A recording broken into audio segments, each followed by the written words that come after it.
Welcome back to Argent Leftovers. I am Argent. I'm Mort. And tonight we're playing Steins Gate 0. I know it's been a while since we've been here. The two of us, the two wonderful people. She has been very busy. She has been an actual productive member of society. Busy little bee me. Buzz buzz. And then there's me. So, now, hey. Anyway, good to see y'all back. Please make sure to like and subscribe. Follow us on Twitch. We'd love to have you subscribe to our channel. Yeah. We really would. We love you. We really do. Apparently we have a TikTok and Snapchat. We do have a Snapchat. We do have Twitter. Both Argent Leftovers. Surprisingly enough, everywhere you find Argent Leftovers, you're just going to find us. It's not one of those usernames people are going to steal. So, Facebook, Argent Leftovers. YouTube, Argent Leftovers. Twitch, Argent Leftovers. Twitter, Argent Leftovers. Snapchat, Argent Leftovers. TikTok, Argent Leftovers. And you can go see me take videos of my milk. I'm not even joking. He's not. I'm not. I took videos of my milk. By the way, I did fix almost all of the audio issues. Hopefully you won't hear any more static, and hopefully we will stay good this week for broadcast. Because last week, everything went to, or last time, not last week, but last time we were here, everything went to hell, and we basically sat here for an hour doing a new visual novel, and nobody was here, and it was terrible, and I wanted to kill myself. So, yeah. Anyway. So we're here tonight.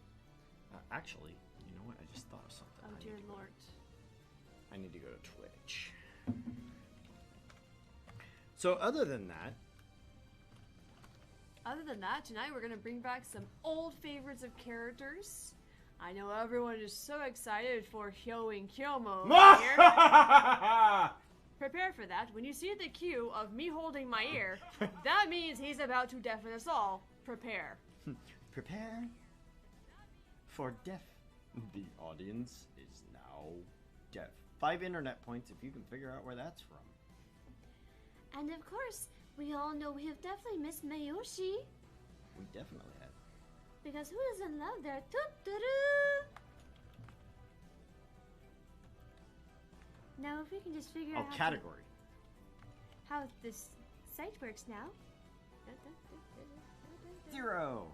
There it is. Now here we are. English. Oh, it's already got those down there. Hey, look at that. We're gonna go and update that information.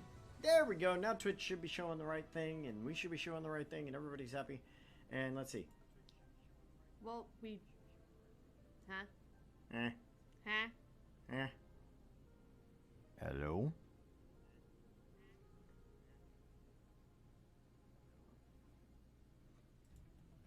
Have we just been talking for like 2 or 3 minutes? It's showing. I mean, I see it. I see it's there. Hey, wife, are you hearing me?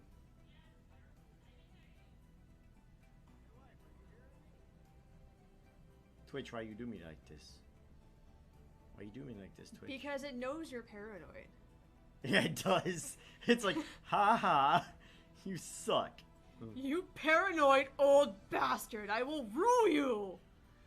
You will rue the day that you screwed with Twitter. Twitch. One of those T ones. Hello, new viewer. How are you doing? We're actually here. Surprise, surprise. We're here. You can hear us. Everybody's happy. Except for me. I'm not happy. Anyway, we are going back to Steins Gate 0 this week, so please stick around and you can hear all of our wonderful dulcet tones.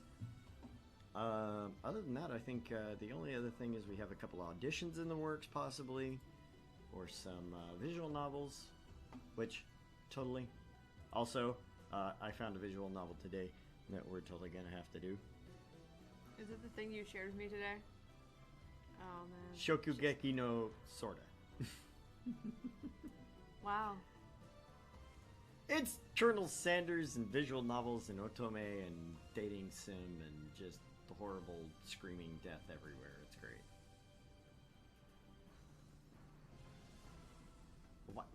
Why did they make this so very difficult? Because Twitch knows you're old. Yeah, it's like, that old man can't use those internets. He's too old to figure out the internet. Root! What's going on, Commander Root? Welcome back. Hopefully we have all our shit together this week.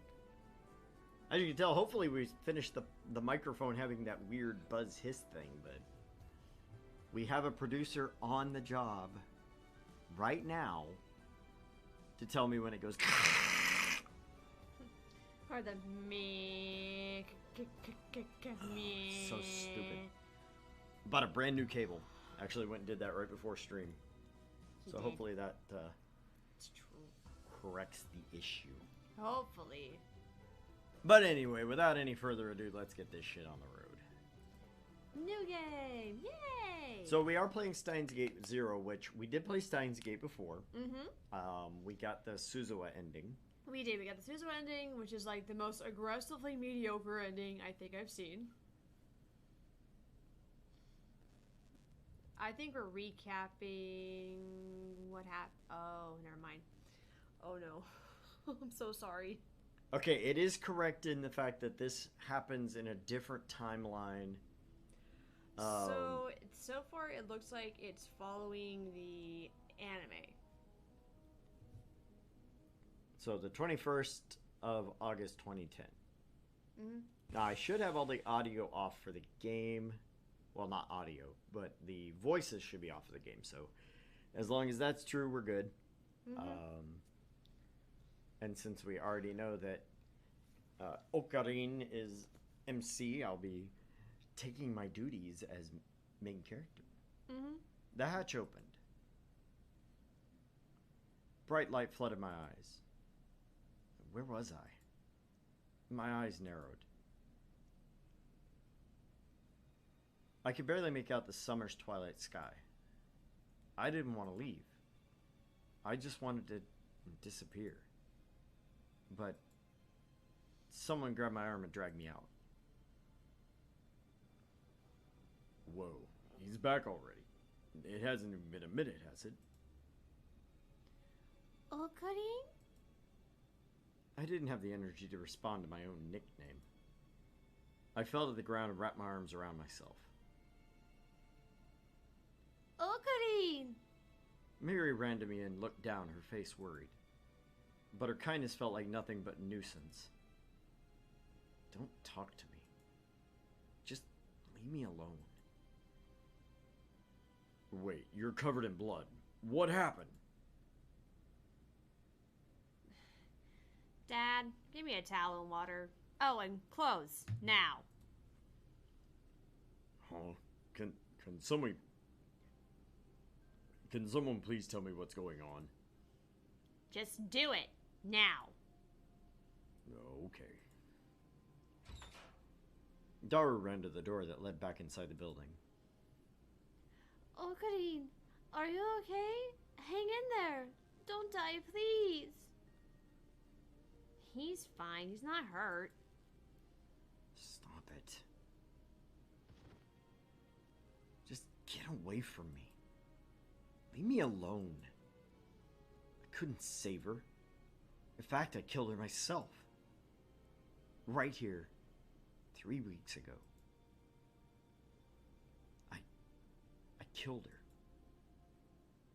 I'm a murderer. It didn't work. No matter what we do, it's not gonna work. It's all been decided already. It's the same.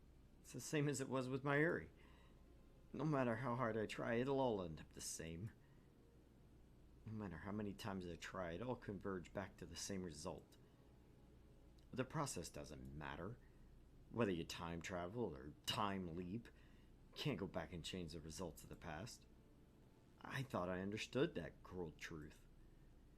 But now, I was forced to realize it again, and in the worst possible way.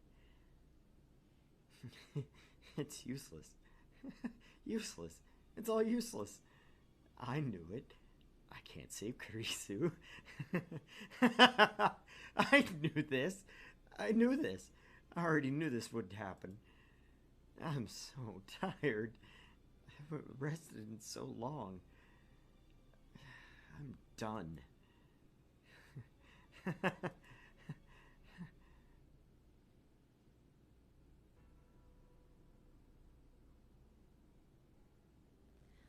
Ocarine, what happened?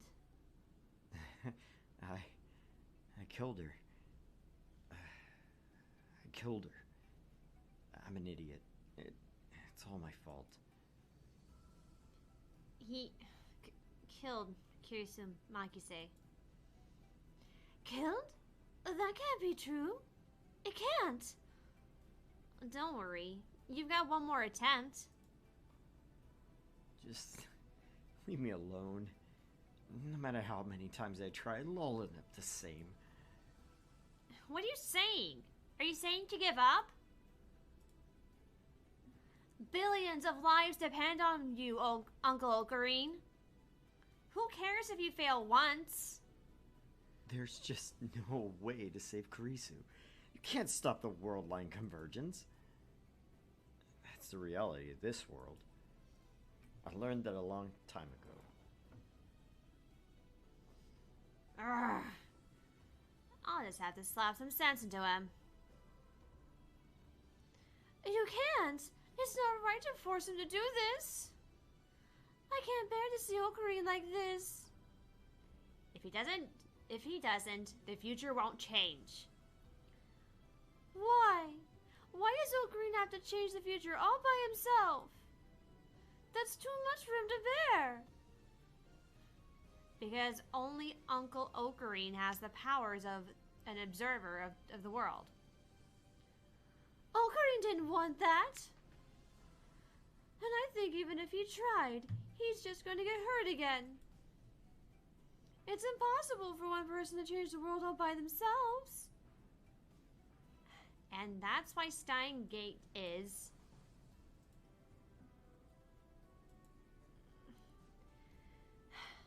I know how you feel, but I'm here for the sake of the future. I can't go back to 2036 either way, so I'm going to have to give up easily. I'm not... Whoops. You're gonna have to give up easily. Yep, Fine, we're doing done. this. Done. We're done! I can't go back to 2036 either way, so I'm not gonna give up easily. God damn it. Click. Trying to keep the cursor out of the way. Right? Uncle Ocarine, I'll tell you one thing. This time machine has a finite amount of fuel. At first, I told you that it can only be used to go there and back twice. But there's actually a little more fuel than that. Even so, it can only travel about 344 days. Even if you do a one-way trip less than a year from now, you won't even be able to reach July 28th. Remember this, when the day comes, I'll go myself if I must. Someone was saying something to me. I couldn't understand the words. I didn't want to listen to anything. I just wanted to sleep. Just let this all end.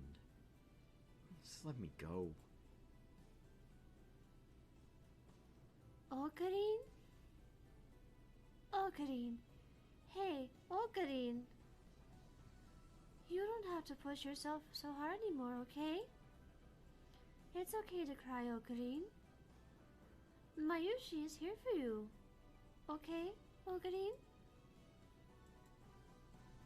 I don't know if Mayuri's words were the reason why, but the tears started to flow. I decided to forget everything.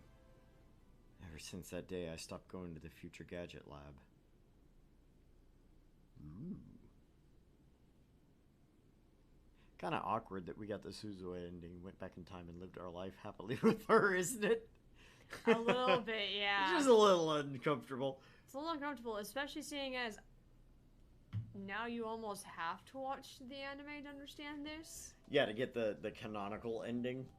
Yeah, to see what the canonical ending is. Well, it also shows you some, like, clips of other endings in the anime. Okay. So, like, you'll see other bits of what you could have gotten, but then the actual ending in the anime is, like, Different. the best ending. Yeah, yeah. And then it is and it isn't. It's the best worst ending ever. It's the best of the worst endings because, I mean, honestly, yeah. But then we'll play this and we'll see how it differs from the actual anime, and then you'll watch The anime, yeah. The Steins Zero anime, because it's... Because I still haven't seen the anime, either one of them. So, this is all fresh to me. She cheated. Oh yeah, I totally cheated by, watching Steins Gate well before I even knew there was a game. Yeah, well before we did the game, yeah. Well before I even, was doing this. So, not much of a cheat. It's okay. UPX, the new symbol of Akihabara, was located right in front of the station. Come on. In the hall on the 4th floor, preparations have been going on all morning for the ATF Akihabara Techno Forum convention. God damn. Universities and labs from both inside and outside the country would work together to put on special seminars and symposiums at irregular intervals. My school, Tokyo Denki University, was participating as part of its industry collaboration efforts. Students were required to attend these seminars and submit reports to their instructors. Otherwise, they wouldn't get credit for their related classes. In addition, I was supposed to help one of the lecturers, Associate Professor Izaki. I had just gotten a list from the reception desk at the shared lobby. I was waiting to check off the names of students who were coming to the lectures. There was still some time before the seminar started, so the lobby was mostly empty. None of the students on the list were here yet. I was bored, but I couldn't do anything but wait. The old me could never have imagined doing anything like this, but impressing Izaki was part of my new goal in life. Victor Condria University. Yes, that was my new goal. Izaki did a lot of joint research projects with them and knew a lot of people there. The best first step to getting there my brain could come up with was being his assistant. Also, this convention was holding another seminar by Victor University after the one we held this summer. Of course, that interested me too. Summer.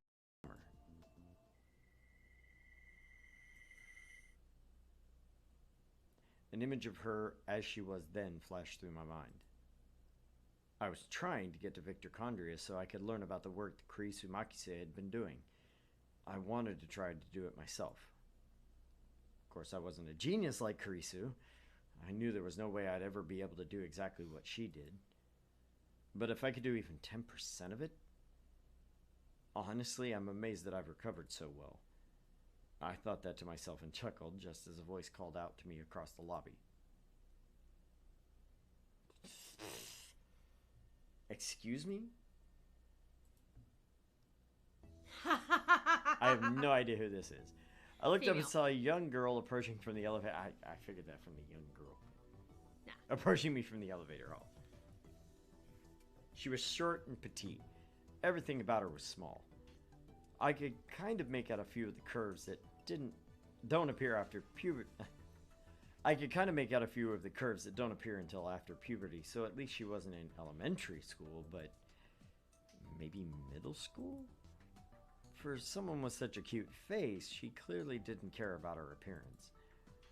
Her hair wasn't styled and it flowed down her back. Even I could tell her clothes weren't very fashionable. Excuse me, where's the staff room?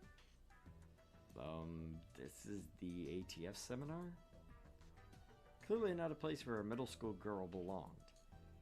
She'd probably just come to the wrong place. I know that. How many times am I going to say this? This is the first time you've said it to me? And you're the fourth person I said it to since I got here. And that's my fault? Irritated, she pulled a card out of her jacket. It was one of the IDs given out to invited guests. Her name and the name of her workplace were written on the front. Huh? Victor Condria University, USA, Brain Science Institute. You just got ahead of yourself. You cheated. But it said that, and then it said it again. What am I supposed to do here? I looked at the card and then at her, then back at the card, then I looked at her again. I finally realized. Oh, so that's it. Where did you find this card? Thanks for bringing it back. I've done that 3 times already, too. She sighed and showed me another card. This one was a photo ID from Victor Condria University. What? It was the same ID I'd seen Carice holding before on Another World line. The photo on the card. Yeah, that was definitely her. Maho Hiajo. That's my name. Maho Hiajo. I'll say it to you now because nobody's ever been able to read it right. Not in Japanese or English.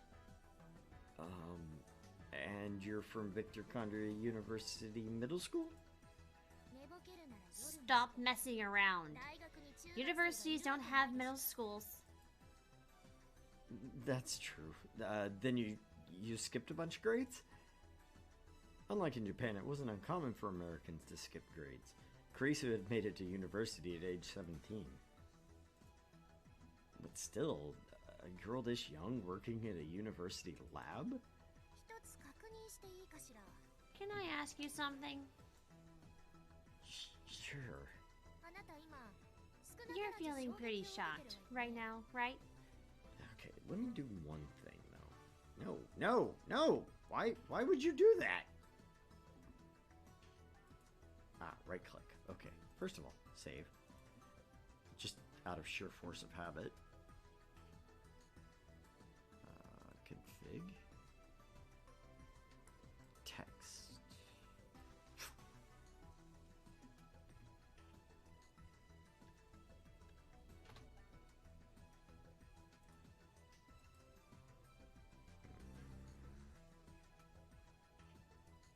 Where's the resume button? Right click again. Double right click. Okay. Let me guess. A small child like this? I can't believe it. Right. Or are you one of the she must be amazing to be able to do that at her age types? Okay, I thought I turned this up. You had.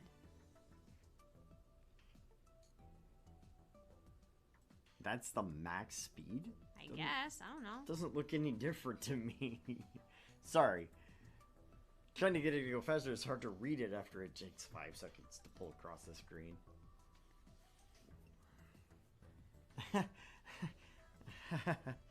Yeah, she got me. Look here closely. Hey, Angel of Light. Welcome back to the channel. Hopefully we got our audio fixed from last time. Hopefully you'll get to actually see what we sound like instead of the internet being a piece of crap. Hopefully we are still live. Right. The girl, Maho Hiajo, pointed to the part of the idea with her slender fingers. She was born in 1989 and it was 2010, so you're 21 years old? In other words, I'm an adult woman. I'm not in middle school. And of course, not in elementary school or daycare either. And then she puffed out her non-existent chest. There wasn't much to see, but I can imagine her saying, "They look bigger when I'm not wearing clothes. They're huge." Jesus. Wow.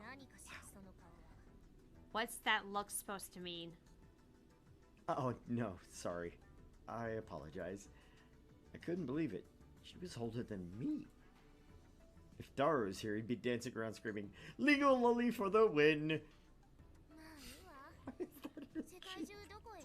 Wow. It wasn't even an achievement, it was like a fucking... It was one of our words. Yeah. Where the fuck did those go again? Where did they go? Are they in tips Yeah, now? they're in tips. Refers to a character in anime or manga who appears to be no older than an elementary schooler, but is in fact over the legal age of 20. Wow. You had to explain that. Okay. Wow.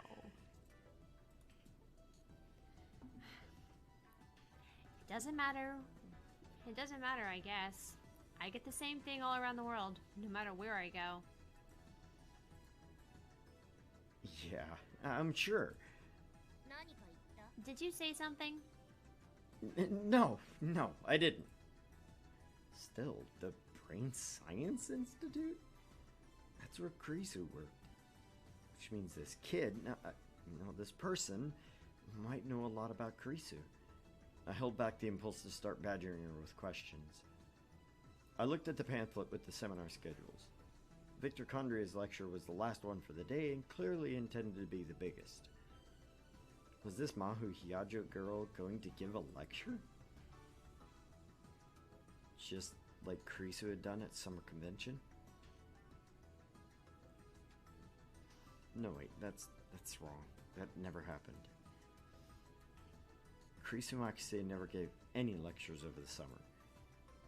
That happened in the Alpha World Line. In the world line I inhabited now, before the summer convention, she'd already... Are you giving a lecture today? Wow. No, I'm here as an assistant. Oh, and translator too. I looked at the pamphlet again and saw that the lecturer was a man named Alexei Leskinen. Nope, that's not going to come off the tongue easily. Alexis Leskinen. A professor at the Victor Condria University. Why does the university name sound Russian, but it's in the US? All the people giving the lectures, aside from her, sound like they're Russian, and it's in America. God! A professor at Victor Condria University and the chief researcher of the Brain Science Institute. The topic is the artificial intelligence revolution, huh? Yeah, sounds interesting. If you got the time, I'd love for you to come and listen. I will. Oh, the staff room, right. I lead Mahu over to the elevator hall and showed her where the staff room was. Thanks. I had no reason to hang around her any further. I said goodbye and was just about to turn around. Just then, the elevator opened. A woman emerged. The instant I saw her face, every hair on my body stood on end.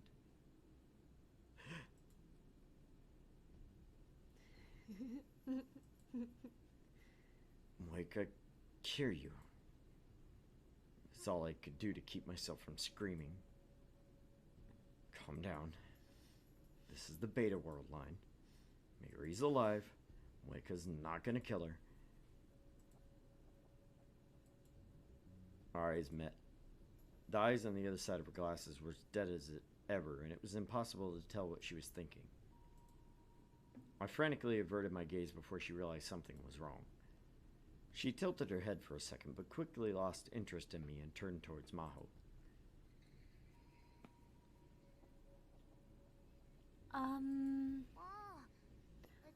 Oh, you're with me, with the magazine, right? I'm here about that interview. Even in this world line, Moika still only spoke in faint whispers. And no, she's not going to whisper because the microphone has to be between us. She can approximate. Mm-hmm. Dr. Leskinen. Yeah. Dr. Leskinen isn't here yet. It may be a minute. Okay. If you want, I can go over the systems until he gets here. Thank you. The two of them disappeared into the staff room. As I watched them leave, I took a deep breath. I tried to calm down, but it wasn't working. I could cure you. Is it going to be you again? It was a terrible feeling, like a cold finger tracing the wounds in my heart. That night, when the terrorist threat shut down all the trains in Akihabara, that awful night when I just knew something was going to happen. Are you going to do it again here? Dun, dun, dun. Or was I just imagining things? Was she just a magazine reporter now instead of a CERN rounder?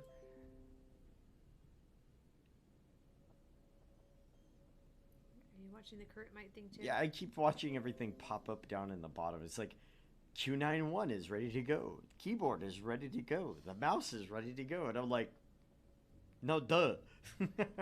Sorry. I am watching the microphone bounce so that I know where we're at, so. We're being all technical and stuff now. Now we're paranoid.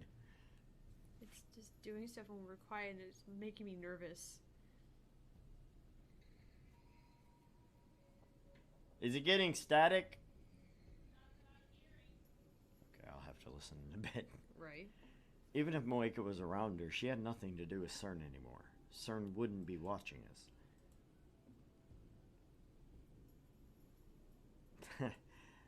I took another deep breath, grabbed some of the anxiety meds in my pocket, and swallowed them down with some mineral water I brought ahead of time. It would take 15 minutes for them to kick in. Those 15 minutes were always pretty rough. Bullshit, Xanax takes effect immediately. I laughed at myself a little and sat down on one of the reception desk chairs. The table was filled with leaflets, pamphlets, and other things for the attendees. That's so weird.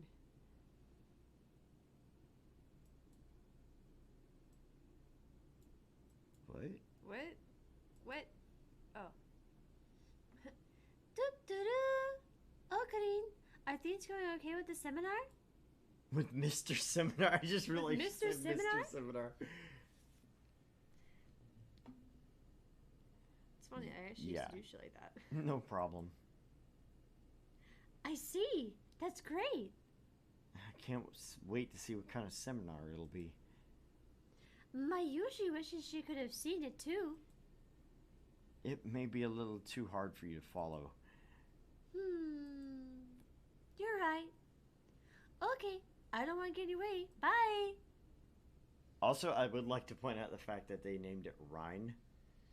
The major Asian, like, talk app is called Line. Oh. So, Wow. it's a minor joke. Wow. My eyes wandered to one of the pamphlets. Nakabachi Theory and the Genealogy of Pseudoscience. This pamphlet was for Professor. Oh my God. Professor? I'm sorry. I'm terribly He's sorry. having a stroke. It's Oh, okay. Does anybody else smell toast? Is that just me? This pamphlet was for Professor Izaki's seminar. I can speak another language. Apparently, I can't speak English. Nakabachi Theory. The paper he'd announced in Russia. The paper that held the key to creating a real time machine. ...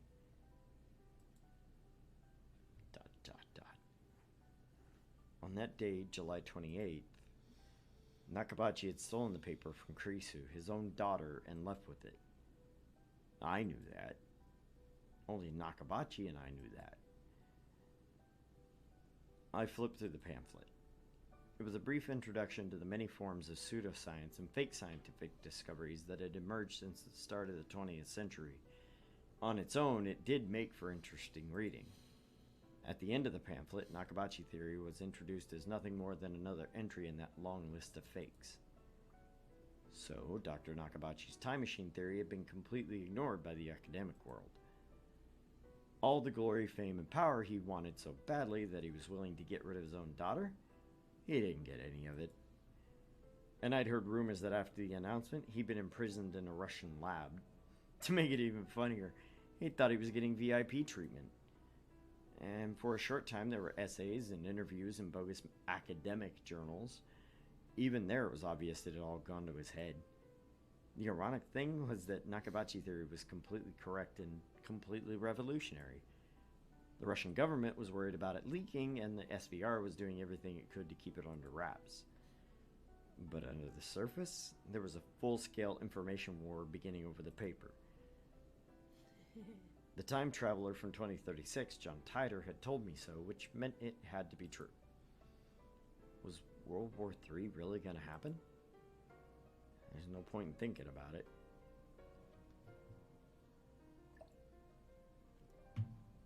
Just a little more before the drugs kicked in. I closed my eyes.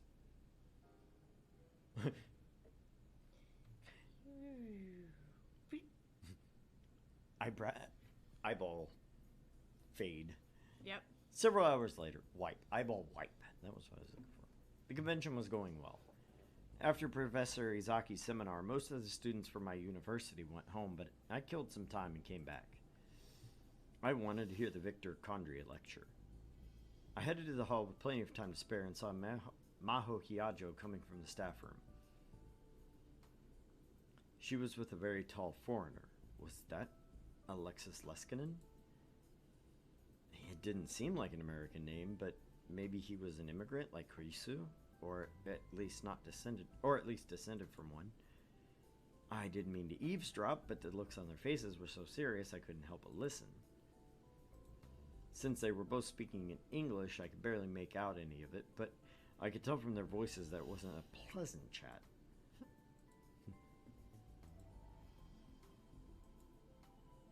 Wait, did I just hear the word makise? I hated the fact I couldn't speak English. If I'd known this was going to happen, I'd have gone to an English school. The two of them walked into the waiting room for lecturers. It was located right next to the UPX theater. I put together the few fragments I was able to understand. Fire at Kurisu's house. Miss Makise is alright. Robbery? The police called off the investigation. Why was the FBI there? It doesn't make sense.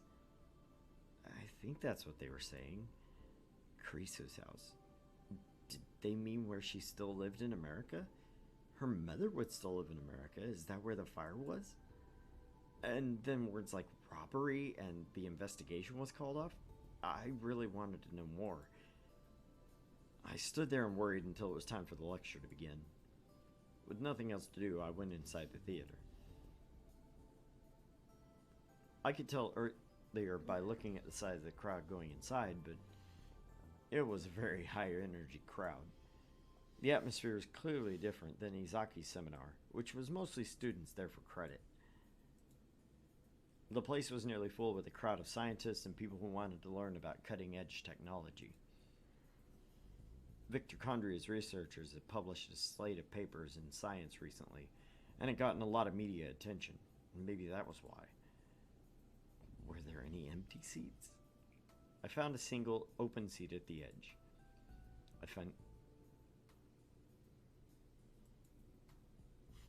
That did just repeat, right? As far as I saw, yeah. But when I looked at who was sitting next to it, I moaned. You again. Moika Kiryu was there. She was speaking to no one, just typing endlessly into her phone.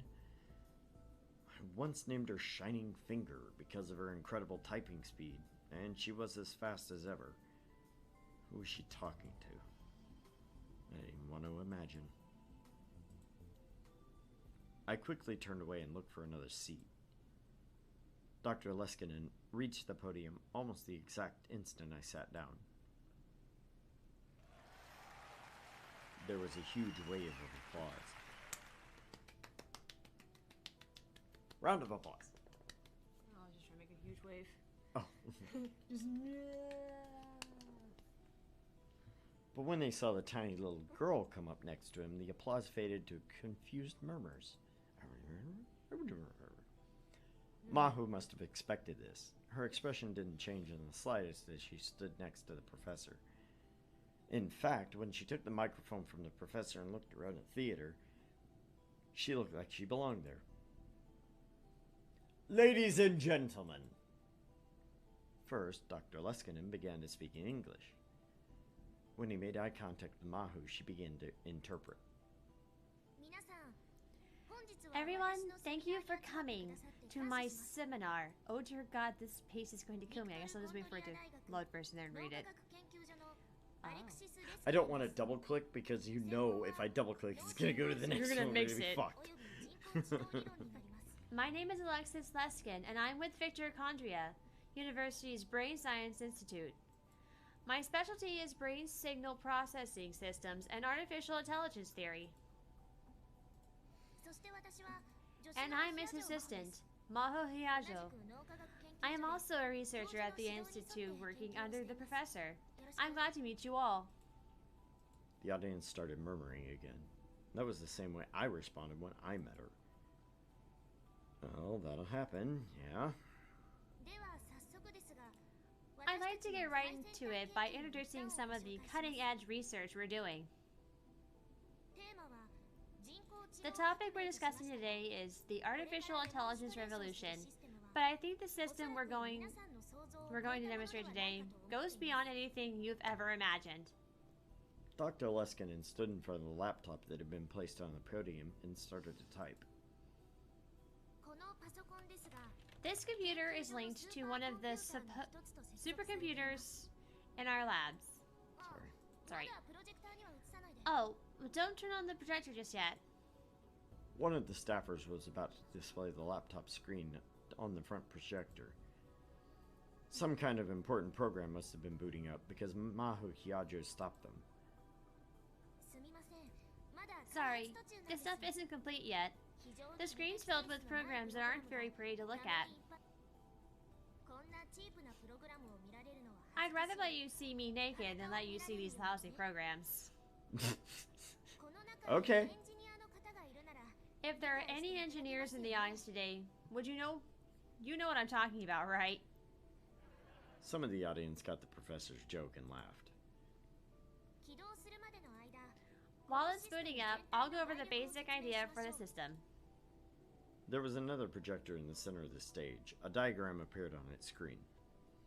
And at the top of the diagram was a Japanese translation for the general audience. An analysis of neural pulse signals relating to memories stored in the temporal lobe. Now we have to give him a minute because he can actually read some of that shit. That's pulse. Parasu. I can read very little of it, but yeah. I knew that title well. Nope. In fact, I was sure I could never forget it. It was the title of an essay written by a 17-year-old genius and published in Science. She had completely analyzed the nerve impulse patterns that govern human memory and used that to digitize the memories into data. And she had used that to invent the time leap machine right in front of my eyes. Though none of that had actually happened anymore. This paper appeared in Science, so I'm sure some of you have seen it before.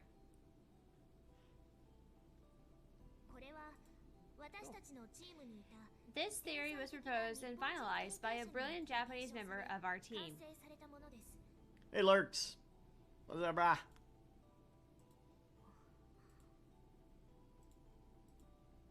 I hate the fact I've turned this up as far as it'll go and it's still being a pain. Human memories are stored in the cerebral cortex, particularly the temporal lobe.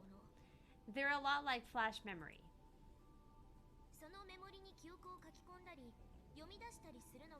The part of the brain that reads and writes this flash memory is called the hippocampal gyrus. Dr. Leskinen pointed to the diagrams of the brain and hippocampus on the screen. The brain functions by sending electrical signals between cells called neurons. Memories are actually just the transmission of these electrical signals, and it's the hippocampal gyrus that controls them.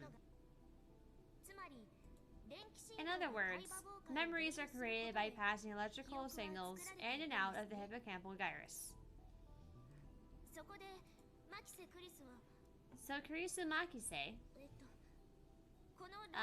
the Japanese scientist who wrote this paper, Ms. Makise came up with the idea. Electrical signals, signal patterns, the cerebral cortex. Mahu started to have trouble with her interpreting. She was getting confused. No matter how good you were with languages, interpreting for a long period of time had to be difficult. I once read an article on the internet that said even a professional can't do it for more than 20 minutes. International conferences and live broadcasts from overseas were actually handled by a team of people switching off. Or maybe...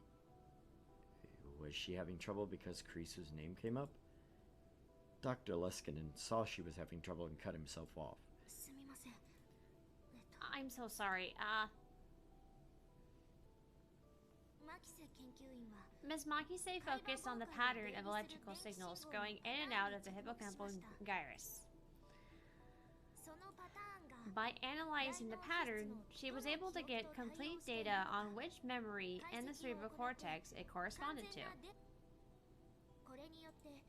This created the basic theory that lets us take the vague analog thing that we call memories and turn it into a digital combination of electrical signals. The result was her paper, which appeared in Science.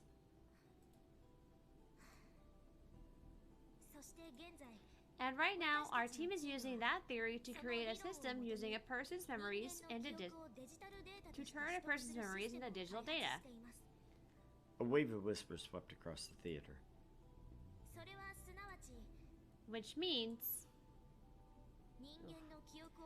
we can store and access a human's memories on a computer. The whispers turned into a low roar. I see. So even after her death, Krisu's research was being carried on. Of course, maybe it was natural that it would be. That was the basic theory for time leaping, which I had proven myself, even if I could never prove it to anyone else in the Alpha World line. My memories have been turned into data and stored on a computer. There was no doubt about that. And what Dr. Leskinen was talking about right now was the basic technology required for that process.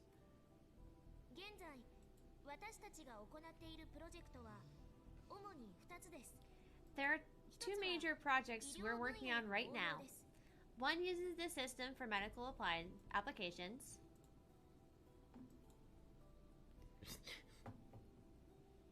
The slide on the projector changed. This project is a joint effort with the Psychophysiology Lab. That's a lot of The idea that the hippocampal gyrus to put the memory stored on a computer back into the brain.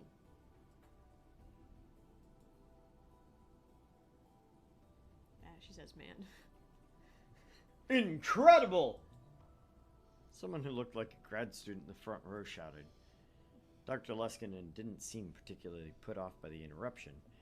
Maho continued her interpretation.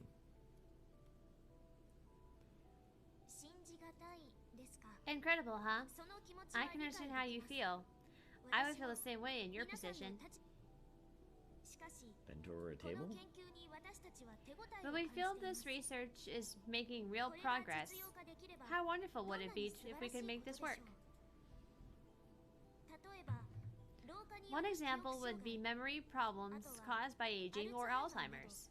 This would be a form of symptomatic therapy. Sorry, I had something looked weird. We could automatically back up patients' memories as data. Even if the patient loses their patient. I was trying to predict it and did not predict it.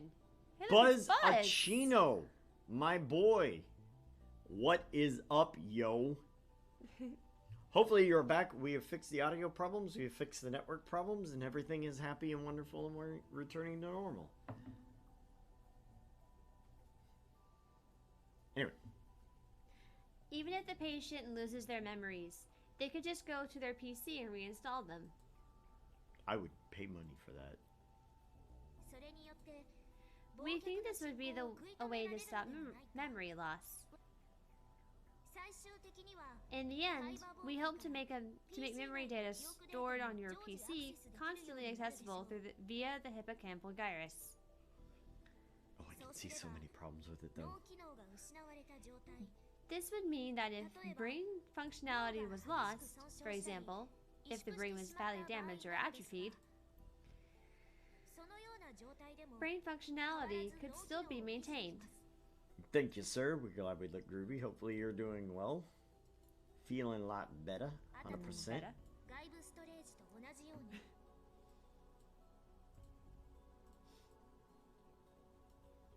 Hold on. I'm rearranging some screens here. some windows. Her and I have been very nervous about the microphone working properly. Yeah. It's one of those things. It would be like a form of external storage.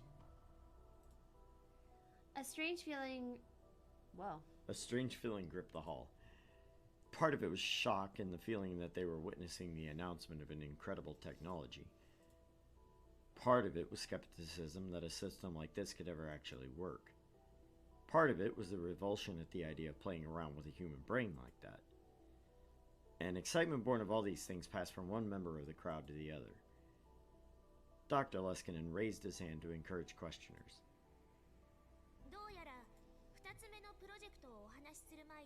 It looks like I need to take questions before we move on to the next project. I'll answer anything I can. Go ahead. Many hands were raised. I could tell that there was a wide age range of people interested. Both young and old were raising their hands. Got every bug everyone's had and been struggling, but keeping on. That's what I do. I'm glad about that. No, I mean, glad you're keeping on, not glad that you have to. This was the first question. Sampling would be required when digitizing analog memories. Does that mean any information will be lost? The professor nodded as he listened to the question in Japanese and began to respond in English when the speaker finished. Maybe he was able to understand Japanese, if not speak it? I'm the opposite. I can speak it, but I can't understand a damn thing. To put your question another way, as he finishes his beer. Sorry. Or Apple cider. I was gonna get there actually, if you just, not been an asshole. Shut the hell up! Shut up! I encouraged myself, damn it! You're saying that when you're saving a live recording of an orchestra as a WAV file, it's impossible to record everything. That's a good question, and it's one of the biggest problems facing our research right now. If the network within the brain consisted simply of neurotransmitters turning on and off, that is, exchanging binary data, the problem would be simple.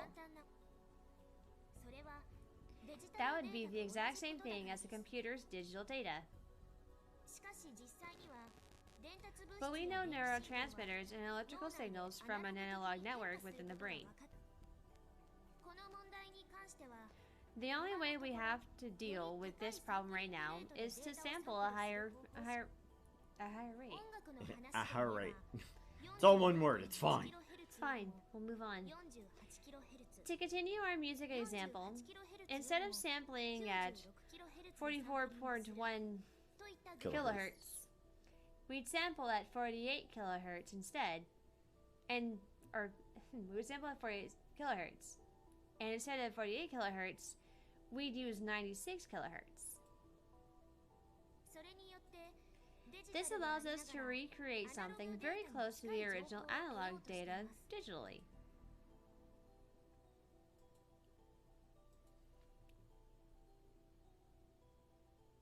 Yay, and I can read Steiner and hear Steiner thanks to you two. Steiner, did I spell it wrong? Probably. Did you? I'm stupid. I mean, we have been over this, yes. That's okay, it's right. He's just making me nervous. See, I guess we're, missing something here. I missed the joke. It's okay, I always miss the joke. Or, he sends me subtle jokes and then expects me to get them. Little by little, the mood in the room is turning to disappointment. Oh, also, just a quick aside, Buzzchino, have you seen the new skin for Ruckus? I have to have it. People were beginning to wonder if this was just a pretty theory that wouldn't work in reality. More questions came. All of the questioners were skeptical of the professor's theory, and many of them seemed to be outright challenging him. I started to get upset. This was Dr. Leskinen's research, but it was also Karisu's. I knew better than anyone that it worked, and the sight of so many people refusing to give it a chance infuriated me. Were these people really scientists? They're scientists, but they're not mad scientists. I tried to keep myself under control and looked back towards the podium. Was she mad? She certainly looked disappointed. Dr. Leskinen was very polite with the rude questioners, acknowledging the problems with the theory. She was very different.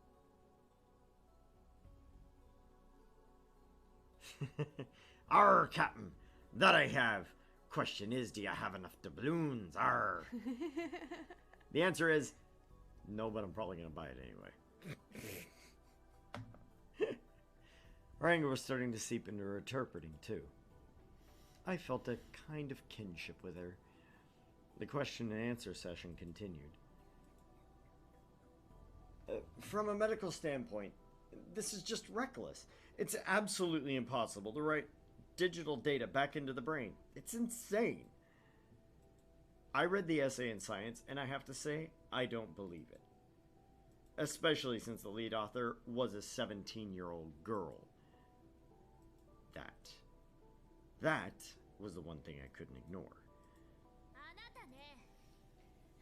Listen. Objection! Who am I, Phoenix Wright? Apparently. Huh? What? The face is great. The two people on the stage and the entire audience all turned towards me at once. How do you know it won't work when you haven't even tried? The world's full of technologies people never thought would work. But then they exist now because people overcome those problems. Criticism alone doesn't help anything. The whole theater went silent. But I didn't regret standing up.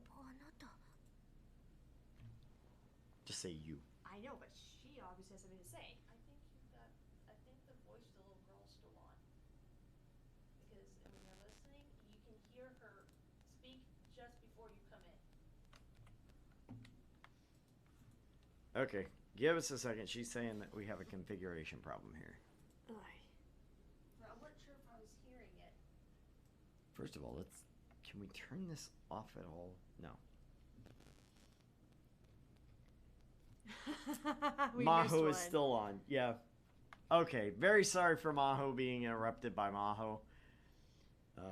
Maho, could you keep yourself in check, please, Maho? I would Thanks, like Maho. I would like to kind of point out the fact that it's an hour in and she finally tells me. You. On the stage, Maho Hiyajo was staring at me in shock. And as for Dr. Leskinen, I saw a flash of white teeth as our eyes met.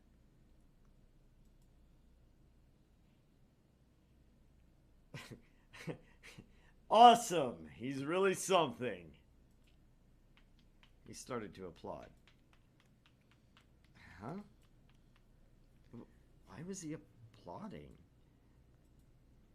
That just makes things embarrassing.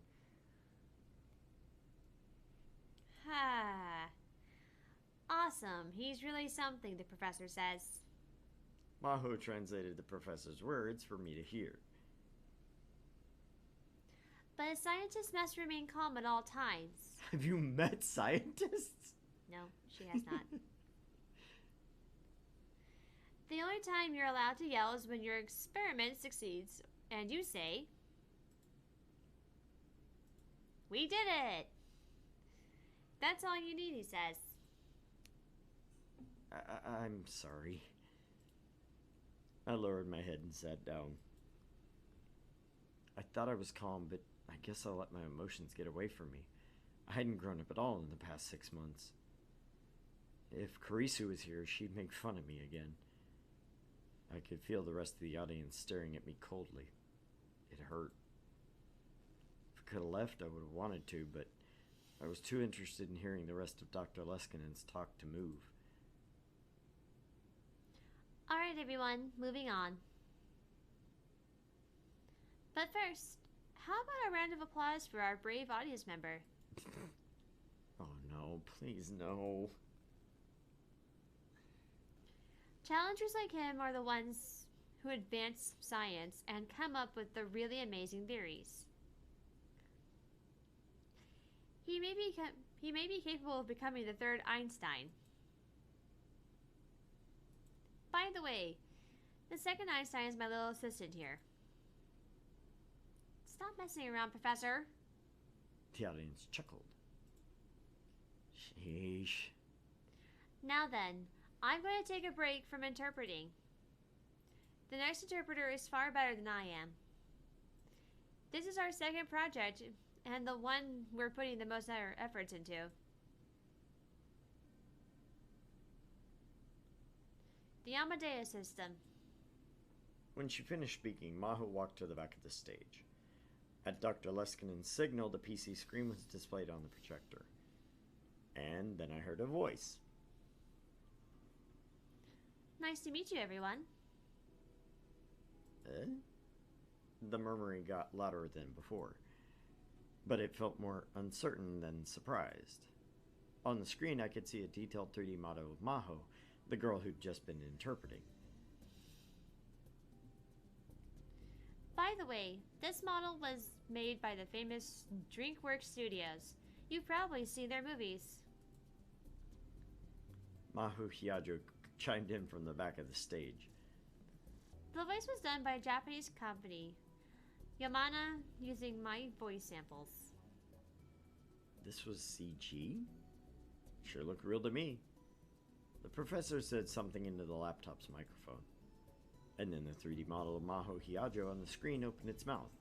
Should I bother changing them? Nah, it's supposed to be similar.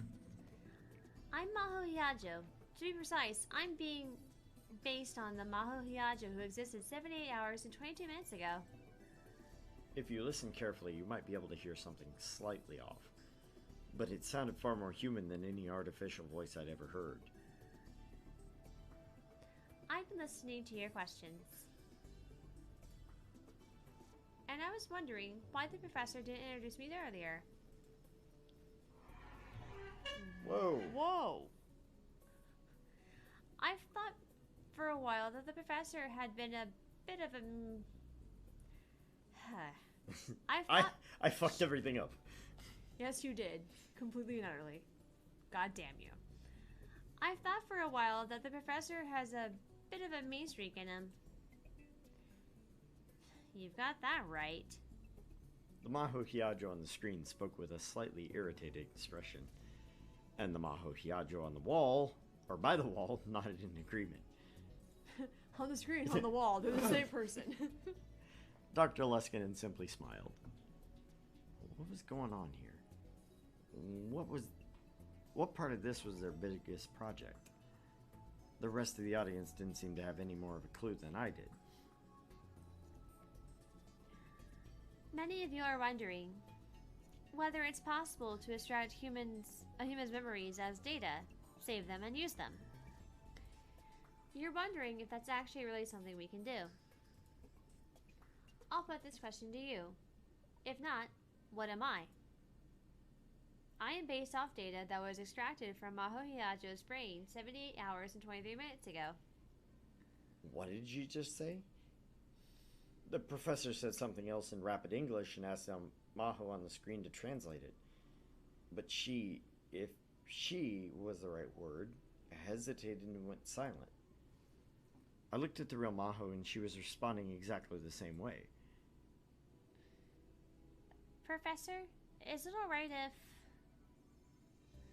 Professor, is it alright if I report that sexual harassment to the university? What? Dr. Leskinen laughed cheerfully and responded to her. The conversation was in quick English and over half the audience couldn't understand it. The real Maho sighed and took back the microphone.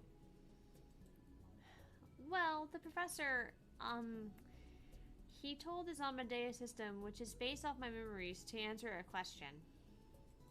It was, stuff like, how old was I when I stopped taking baths with my dad? Or when did I first fall in love? He said that any of those questions would be answerable. Oh, jeez, you don't have to translate anymore. Would you stop that? It's embarrassing. I'm not answering any questions like that. The professor said something else, and the Maho on the screen groaned and turned away. Ugh. And I'm definitely not telling you my credit card number. I don't even remember what kind of pajamas I was wearing a week ago. None. What was this? It was so natural I couldn't tell at first, but this was something unbelievable, wasn't it? It felt very different than a typical AI, I could tell that much. It wasn't answering the questions it was given, and because they were embarrassing, was it programmed to respond like that to certain questions for the purposes of this demonstration? It was possible that's all it was, but if that conversation wasn't programmed in advance... That face, though. Right? Just, That creeps my... Oh, God, no. No, I will punch your teeth out. The rest of the crowd seemed to reach the same conclusion I did, and the whispers started to turn into surprised murmur. Listen, can you do something about this little troublemaker? I know what he's trying to do, but it's embarrassing. The copy of Maho was complaining to the original. It felt like I was watching a pair of twin sisters talking. Well, since this little troublemaker, that is Dr. Leskinen, is having too much fun to explain what's going on here, I will. Maho walked back to the professor. Maho walked back to the professor. I think everyone's already figured this out, but Amadeus is deciding on its own what it can do and can't talk, what it can and can't talk about, and what it does and doesn't want to talk about. We haven't programmed any of this into her at all. I knew it. It's using the memories we gave it to make its own Give her a minute. anonymous decisions. The Maho on screen suddenly took over for her. And there's another thing, which is the exact opposite of the medical applications we discussed. The research team spends a lot of time arguing about this, but I eventually forgot about unnecessary information. Or rather, I became unable to access those memories, just like all of you. For example, the color of the pajamas I wore a week ago. There's no reason I shouldn't know this, but right now I can't remember it. That's because this information isn't necessary to my survival. The same goes for all of you. So as you can see, Amadeus' memories, inputs, and outputs are very similar to a human's. This result surprised us too, and we're currently researching it, but we still don't know exactly how it works. As Maho finished up, Dr. Leskinen took the microphone back. She resumed interpreting as he continued the lecture. Before we go on to the rest of Dr. Leskinen's lecture, however... Translated by Maho. Translated by Maho. We are going to take our quick 5-minute break because it's past time. Give us 5 minutes. We shall go grab a drink and come right back.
Hey guys, welcome back to Argent Leftovers. I am Argent. I'm Mort. And we are doing Steins Gate 0 tonight. Welcome back to the show, everybody.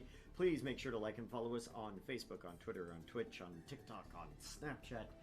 Anywhere you can think of, Argent Leftovers is there. So, Should be. also, go get our merch. Hammy wants you. He wants to touch you. And you want to touch him because he's Hammy and he's awesome. Ladies, Hammy will sit right on your boob. He will sit on your boobs. I also will for, you know, the right amount of money. That I pay you. I mean, obviously.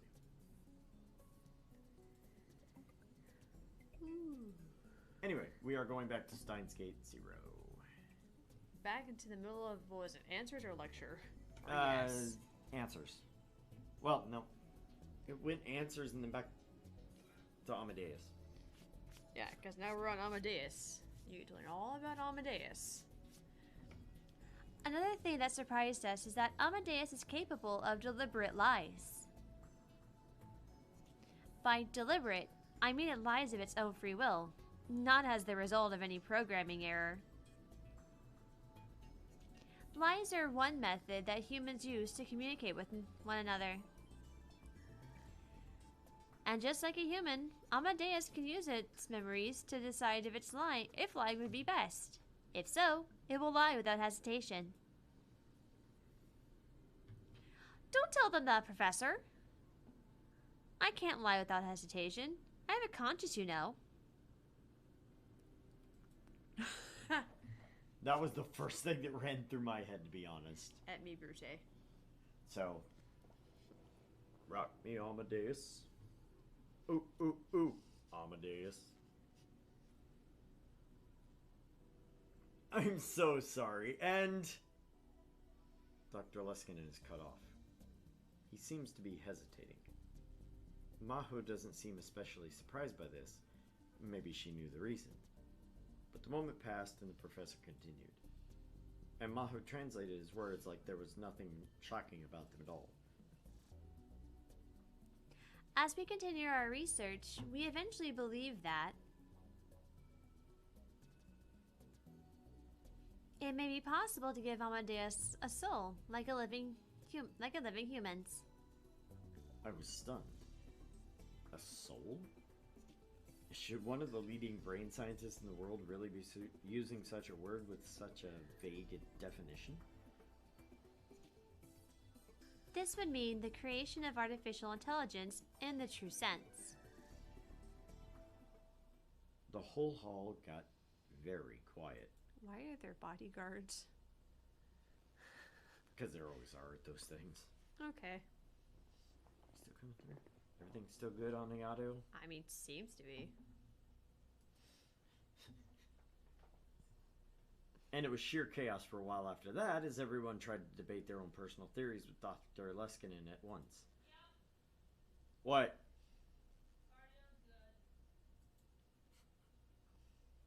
It takes a second from us saying, is our audio good, to her saying, yup, audio's good. I mean, I'm watching the mic bounce up and down here, so it's really not something I need told, but... At the same time, we had no idea that there was even still a buzzing, or the fact that, of course, no one can ever hear me. By the way, Buzz, how like, apparent is the buzz? Because apparently there's still a buzz when we're not talking. It may just be open mic noise. Unfortunately, this room isn't soundproofed. But, so there's some open mic noise. But I did turn the gain on the mic up, so... Yeah. Yeah. I don't know, maybe one day we'll just, like, file into that closet. God, no. I did the reading for the Reddit video, the 300,000 stories. Dude, your picture of you crammed in that closet is your profile picture on my phone. That's great. That's great. I sent her a picture of me crammed into a closet. Mm-hmm. Sitting on the floor, my back against the egg crate, my clothes right here, my laptop right here, the microphone here. And he's just got this shit ink around his face, and that's his contact phone. So our contact photo. So every time he calls me, that pops up on my screen. It's phenomenal. The funny part is I call her, like, what, once a month, maybe? Once a month, maybe, but then again, it's always hilarious, you know, Mind my own business. Next thing I think I've got like what Green Hills or Green Zone or something from fucking Sonic. Something like that. Anyways. Can't hear a buzz. Okay. Yeah. And do you understand the meaning behind asking a buzz if you can hear a buzz? If a tree falls in the woods, can it still hear a buzz?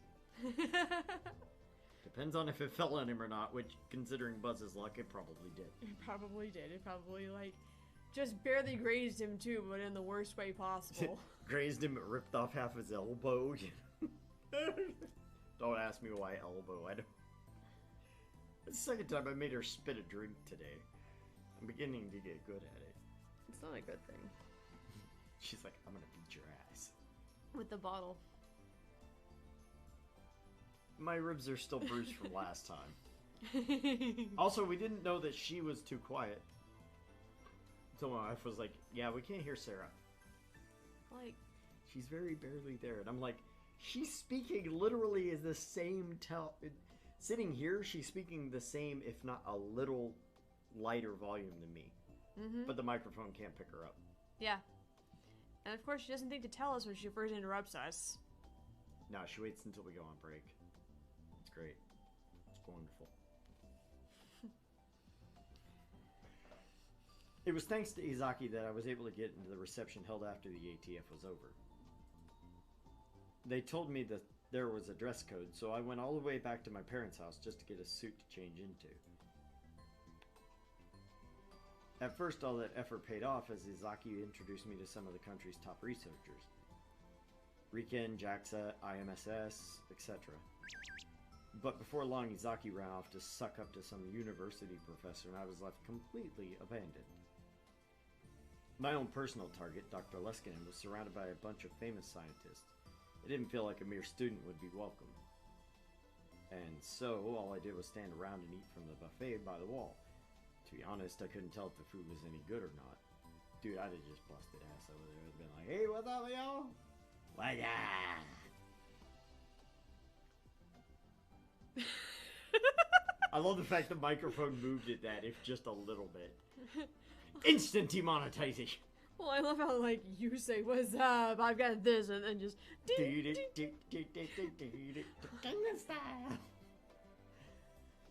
Whenever my glass got empty, the version she's using, you know the actual Gangnam Style video? Yeah. The Korean girl he's dancing with in the subway? Mm-hmm. That's actually her version of it. And she's had that on her since, like, 2012. Whenever Gangnam Style was actually, like, relevant. Whenever my glass got empty, a smiling waiter was always around to fill it up again, and so I found myself drinking more than I intended. Woo, that's me! In a nutshell. My stomach was already so full it hurt. The whole place felt like it was another world.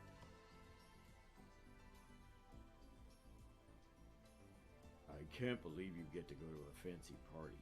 Die in a fire, Mr. Fancy Pants. God, Daru, why so much angst?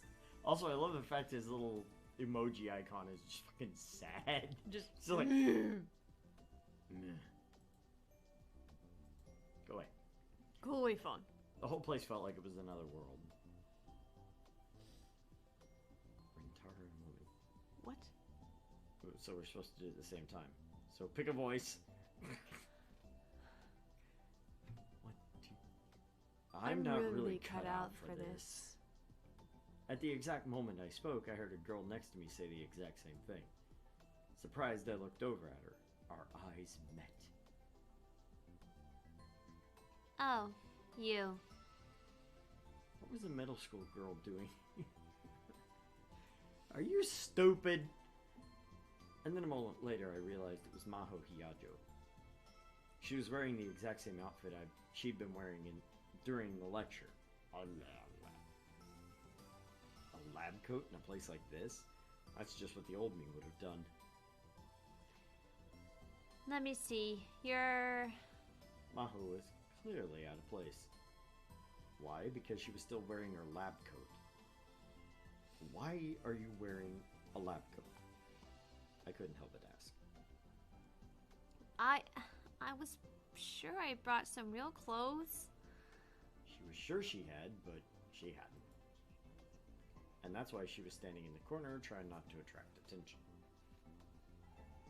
You're the guy who was at the desk this afternoon. I'm Rintaro Okabe. I'm a student at Tokyo Denki University in Professor Izaki's class.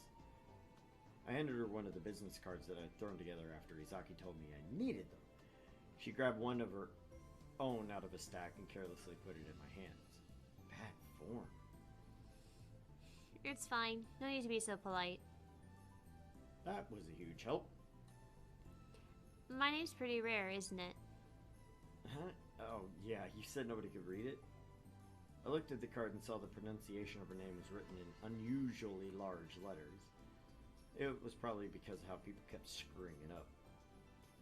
It's a common name in Okinawa, though. You're from Okinawa? My great-grandmother and my great-grandfather were immigrants. I was born and raised in America. Half. No, you don't look half Japanese. Quarter Japanese? Nope. My grandpa and grandma, mom and dad were all Japanese. My DNA is purely Japanese. Yeah. And then the conversation stopped. I'm a terrible conversationalist, honestly. Hey, it's true though. The old me would have gone full Chunibyo and started ranting about conspiracies and magic powers, whether the other person cared or not, but you can't really call that a conversation. I had no idea what to say to somebody I'd never met before. I've been working at becoming a real adult, even buying and studying men's magazines, but none of it really helped. Without anything to talk about, I looked over to Dr. Leskinen. He seemed to be giving a lecture on neurons to a bunch of scientists. I'm sorry about today. Huh? Sorry for what? Oh, for interrupting your lecture. Oh, that. Don't worry about it. If you hadn't spoken up, I probably would have. I can't stand people like that. You sure that'd have been a good idea? You heard what the professor said. A scientist should remain calm at all times. I'm not speaking as a scientist right now, so it's fine. It must have really ticked her off because she grabbed a cocktail from a passing waiter and gulped it down. She can definitely wax on and wax off when conversations are concerned. Does she know Daniel-san? Wax on, wax off, wax on, demonetized. Fuck. Copyright strike. Fuck! Actually, to a bit of behind baseball, those have really dropped off since YouTube sued a guy who was making false copyright claims. Mm-hmm. He was making a bunch of them, and they sued him because there were 3 people, and one of them got swatted because of this guy, and so they went after him for a lot. Ooh. Attempted murder because of the swatting. Huh. It's interesting. It'll be fun to see how that plays out. Right.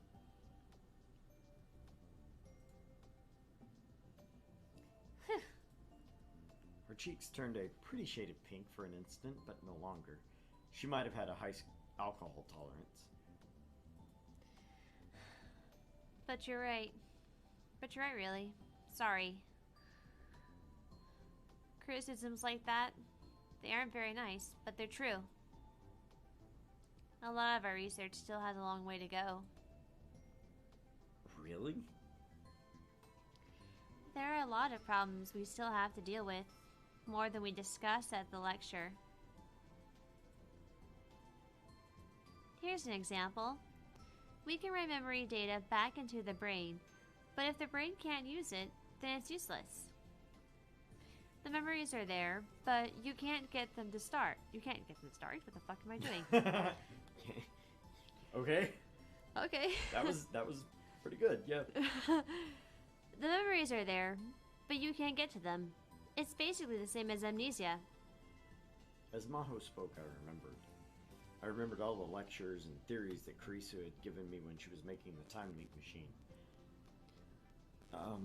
If I remember right, when people try to access the memories, the signal goes from the frontal lobe to the temporal lobe, right? Yep, top-down memory search signals. So then... And then I started to talk. Remember when Karisu had told me about her theories as I went. When I used specialized terminology whose meaning I barely remembered, Mahu would tell me what they were. And so finally, in the process of writing these memories back to the temporal lobes, if you send the pseudo-pulse you copied along with them to the frontal lobes, the memory search signal will function properly, I think. Did you figure that out for yourself? What? No. Mahu looked back at the business card I'd given her. Your major isn't brain science, so someone told you this. Or did you read it in a paper? No, that's impossible. She wouldn't have put it into a paper yet. Did I say something wrong? No, that's not it. One of the researchers at the lab said the exact same thing. None of the other staff believed her, but she said she was sure she could prove it. In the end, she left us before she got to the test stage. That's... Should I tell her? Should I tell her about me and Karisu? In this world line, there's almost no connection between me and Karisu. What is it? I made up my mind. If I wanted to follow my dreams, I needed to act. Actually, it was Karisu who told me about this theory. What? What'd you just say? Karisu Makise told me about it. Karisu told you? When? Why? And she was over here as an exchange student. We became friends and she talked to me about this stuff. Of course, that was a lie. Karisu and I became friends in the Alpha World line, not this one. But a small like this was probably okay. I see. So, Karisu... Thank you. I mean it. Her words surprised me. That was the one thing I didn't expect to hear. For what? For being her friend. She came to Japan all alone. I mean, I'm sure she would have been bored staying all by herself. All we ever did was fight, though. That sounds like her. She never gave in. She never gave in, did she? Never. She'd argue for hours. Heh. She'd tell me all the time about how she was going to give me a lobotomy and rip out my frontal lobe. What? She wouldn't. I could see Karisu saying that. Right? You need to discipline your researchers better. I'll admit that much. Sorry.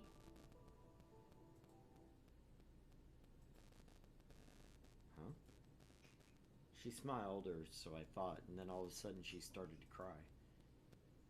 What's wrong? I didn't have any better ideas, so I grabbed my handkerchief. Huh? She didn't seem to know why she was crying herself.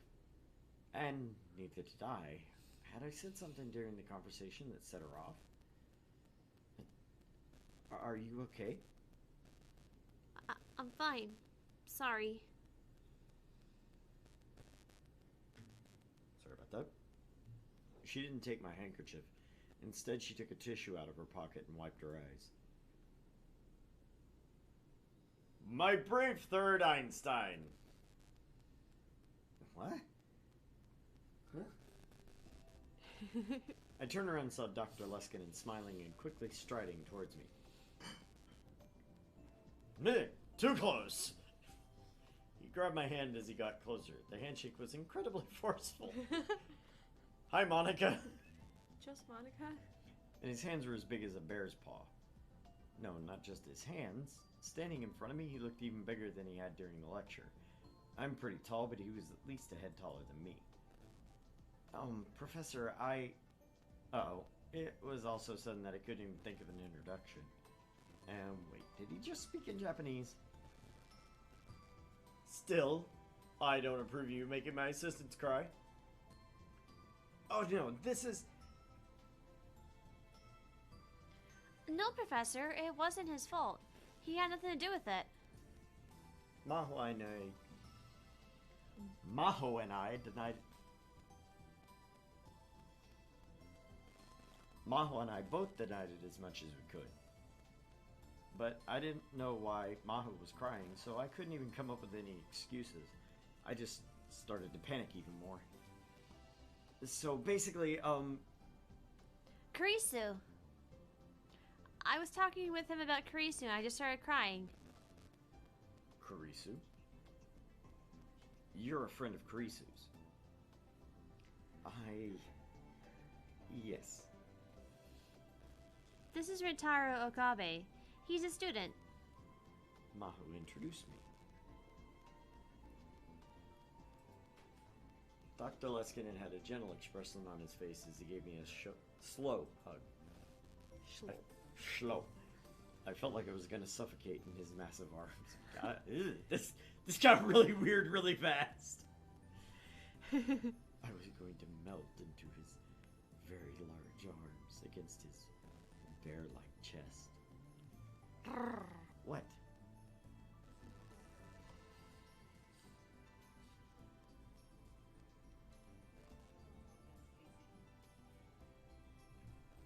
My wife is over there being very strange.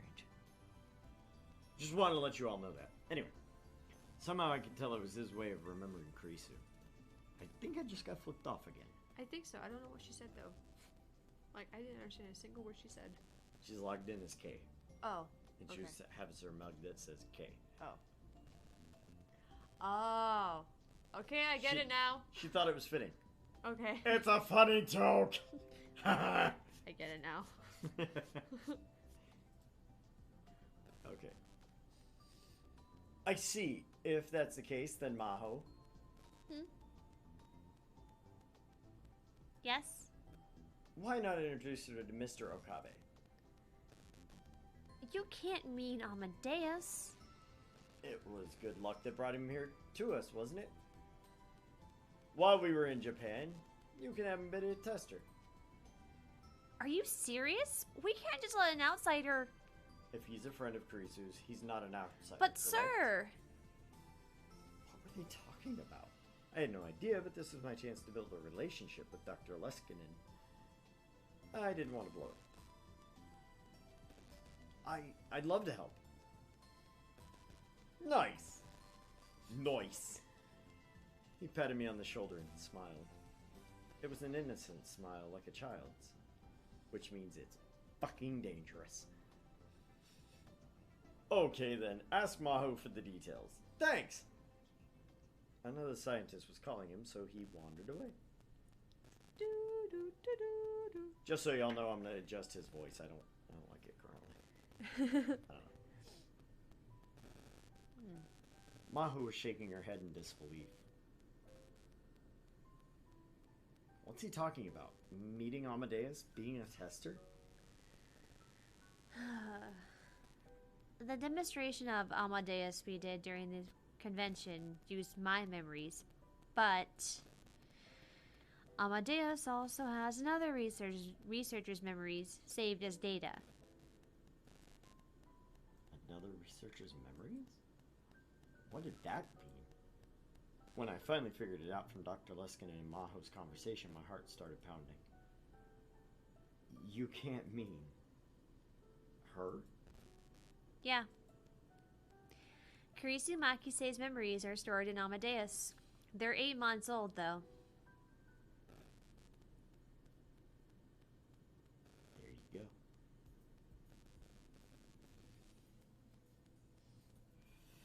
Save! Oh, never mind. Okay, we have 6 pages. I was about to tell you to save wisely, but never mind. We can Save wisely, old man. Say it wisely, old man, otherwise we'll be stuck with, like, trying to wonder, where did we save last? I'm gonna go down. I know. But you have done that before where you, like, kind of skipped a little bit and left me in charge of finding where the fuck we saved last. I like that they date and time them. Yeah. Because that tells me where I need to go to look. Yeah, I know. Several days passed after the ATF party. 10 minutes from Ikebukuro via the express train, and then 10 minutes by bus from a station called Wako City in Saitama. The office I was looking for was on the second floor of a building right next to Riken. Riken! Global Brain Science Comprehensive Research Organization Japanese Office Prep Room. Jesus God, that's a long name. Period. Period. Or as the Brits say, full stop. Full stop, not quarter stop, full stop. Quarter stop. Backstop. Short. Just stop. Short stop? No, that's what they call me. A short stop. I'm short and I stop often.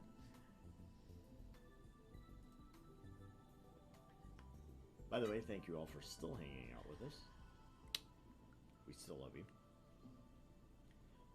That was what the plate on the door said.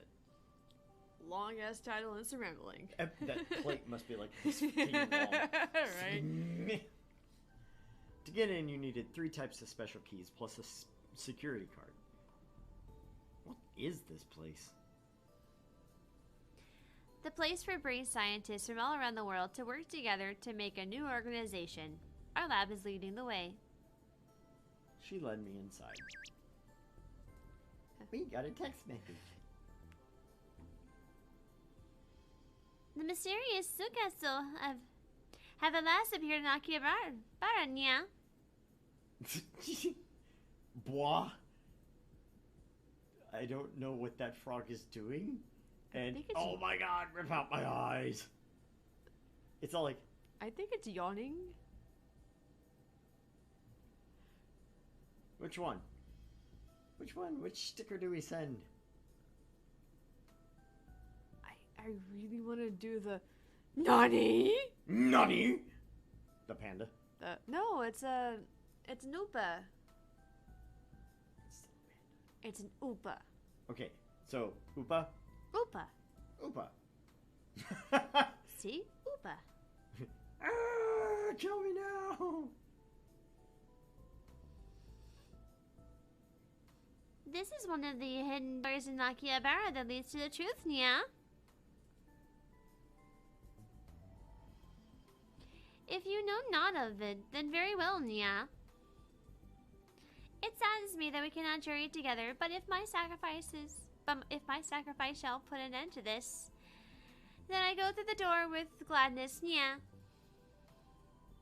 What? Jealous. Interesting.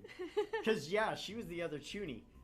Like, she was the other, like, far to the right Chuny. Nya. Weird. Okay. I like it.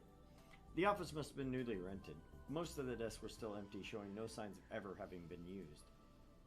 There wasn't even a whiteboard, which made the room look even more empty. What place doesn't have a whiteboard? Yeah, who doesn't have a whiteboard? I have a whiteboard, for God's sake. There wasn't a lot of natural light. Maybe the windows were on the north side? Huh? What is this here, bruh? I know, right? What's that right there, bruh? What's that, man? Wish you weren't so awkward, bud.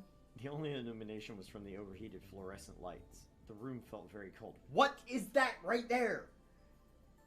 Why would they put lights in the demonstration if they're, or in the fucking illustration if they're not gonna fucking use them and tell you that there's no lights? It's very distracting. This is just the prep room. No one was sitting at any of the desks, but 2 of them had stuff on them. One of them was a mess filled with notes, calculators, coffee cups, and supplement bottles. That was the one Maho sat down at. Which meant the other one was neatly organized. Must belong to Dr. Leskinen, right? Where's the professor? Off today. Well, it was Sunday. Are you off today too? Yeah, otherwise I wouldn't have been able to sleep past noon. That's true. When I got to pick her up from the hotel in Wako City, she'd come out of the rooms half asleep. This was the day that I was to meet Amadeus Karisu. Maho had gone over the basics being a tester on the way here. Essentially, Amadeus needed sample data for conversations, and they were going to give me an environment where I could talk to it anytime, 24 hours a day. She didn't give me any details beyond that, though. So, I'll be able to talk to Amadeus Karisu 24 hours a day, huh? Is Karisu's Amadeus here? Yeah. Maho nodded and gave me a glance. You just said she, didn't you? Yeah. You two were a lot closer than I thought, weren't you? Maybe my silence was an answer in itself. Maho's response was uncharacteristically hesitant. I almost miss the phone popping up every time we get a text message. Oh, Hey, it's Lukaku! I've missed Lukaku so much. Okabe, may I have a moment of your time? Oh, come God. on! Oh, Fuck off, Luca. poor Lukaku. I see. Sorry to bother you. Really sorry. We can talk about it later. Please and thank you. Please and thank you. What? Damn it. It's kind of weird to me that I don't know if it's part of the game or if it's not, that we occasionally get doubles up on stuff. I don't know. That's like the third or fourth time it's happened so far. That we get a double of something. Yeah. The entire universe is ripping itself apart! Yay!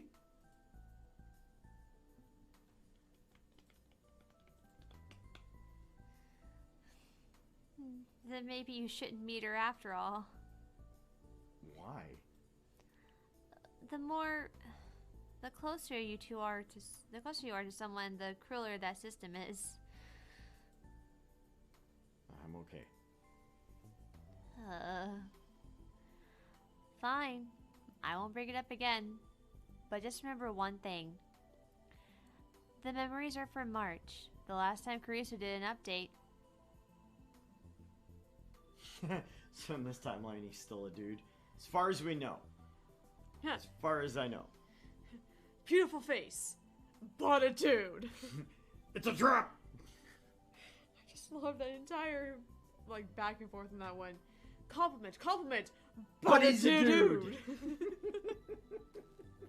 That is one of the better ones, yes.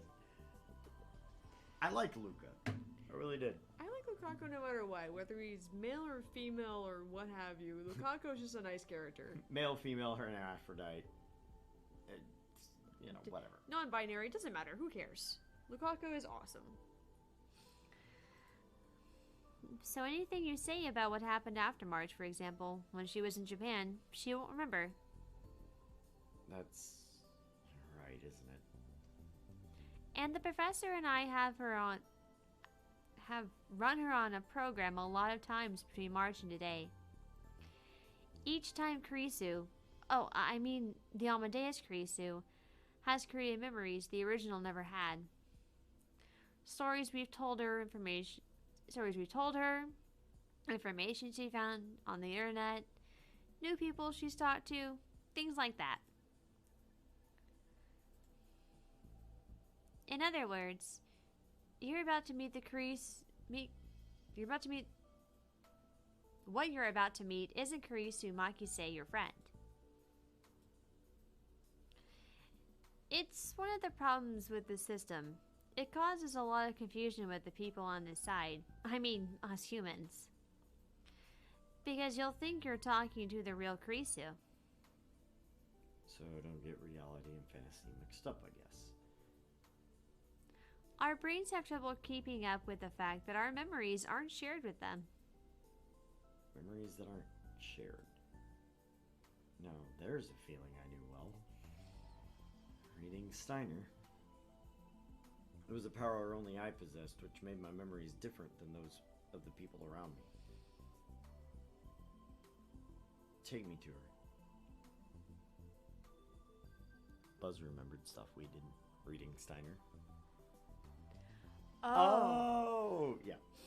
It just didn't look right, I guess. It just didn't click with me. It's been quite a few days since we did Steins Gate. Maho gave me a slight nod. This way. Okay, so I know it seems like it's soon to me, but it's been an hour since we took a break.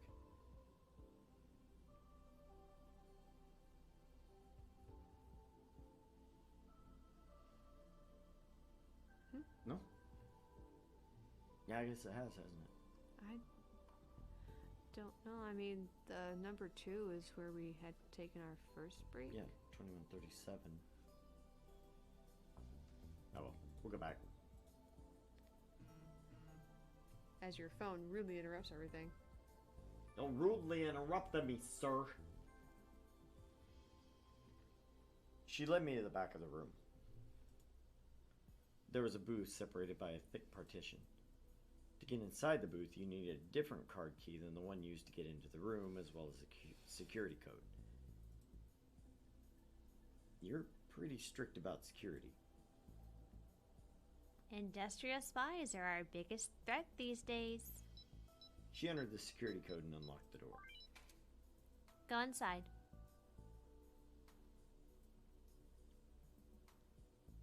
Actually, we're going to take our quick 10-minute break.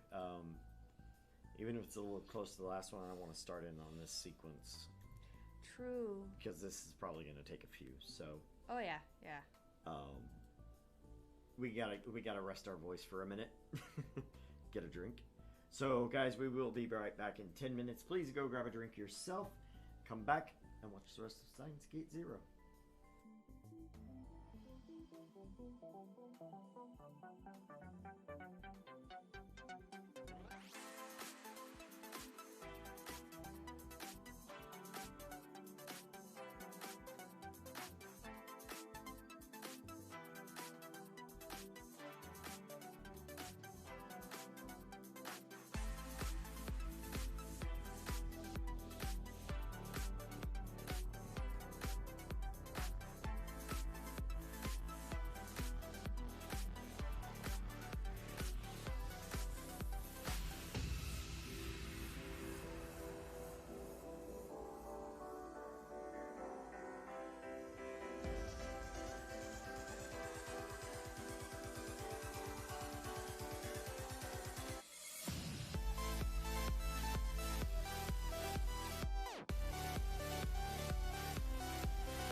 And we're back. Welcome back to Argent Leftovers, people. I am Argent. I am Mort. And we are back with Steins Gate Zero. We're going to continue right on. Please make sure to like and subscribe to the channel, buy our merchandise, hit all the links below, see all of our friends, join us on all of our social medias and stuffs. We're going to jump right back into it. As we talk to Amadeus Kurisu. The room was about 2.5 meters per side. That should be just a welcome back. Yep. All Thank right. you, sir. At one end was a white desk, and above it was a PC with a built-in 30-inch screen monitor. Why didn't it just say 30-inch monitor? I don't know, because they're weird sometimes. Sit just behind me. There was a small sofa that lets you sit behind the user and see what was happening on the screen. I sat there.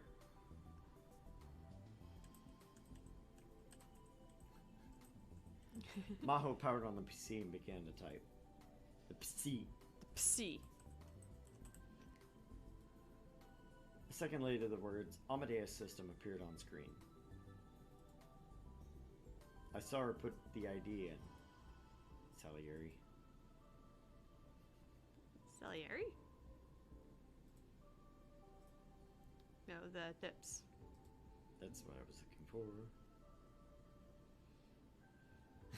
Rock me, Amakurisu. Nah, doesn't have the same power.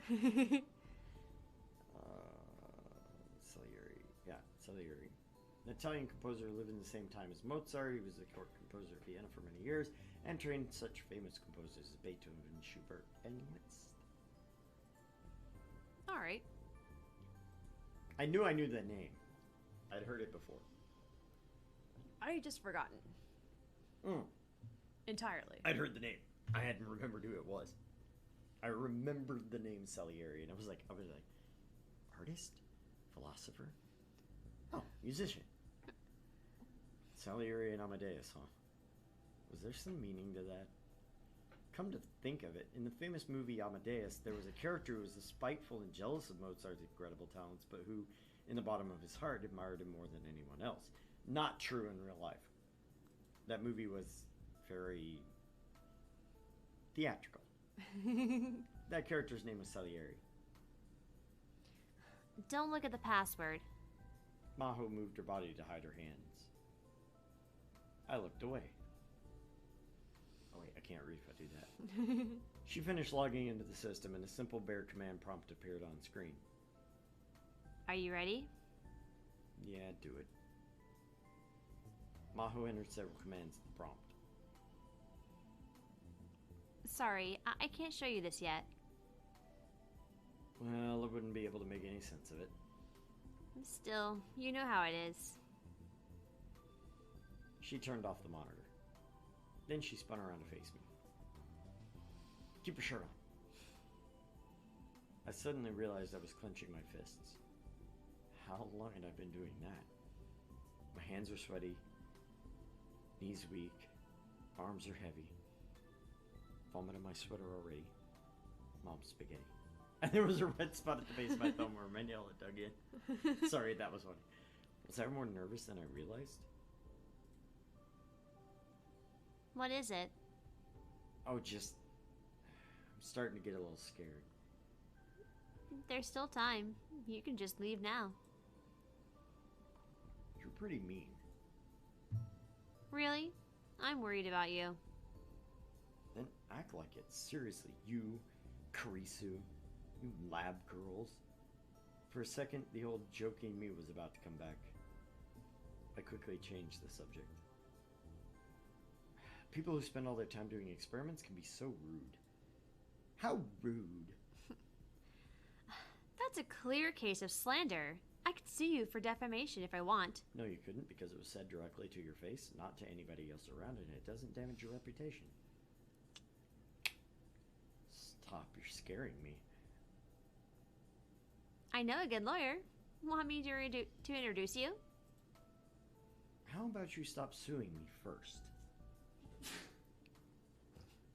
If you want to talk about a settlement, you're going to need a lot of cash. I'll buy you Dr. P later. You're so cheap. I heard a small sound from the back of her throat. I guess she was laughing? Normally I'd find that irritating, but strangely coming from the girl in front of me, no, she was a grown woman actually, I didn't.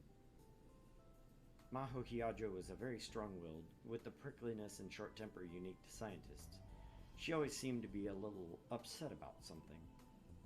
But maybe she wasn't that bad. Oh, I see. She, Maho, she's a lot like Karisu.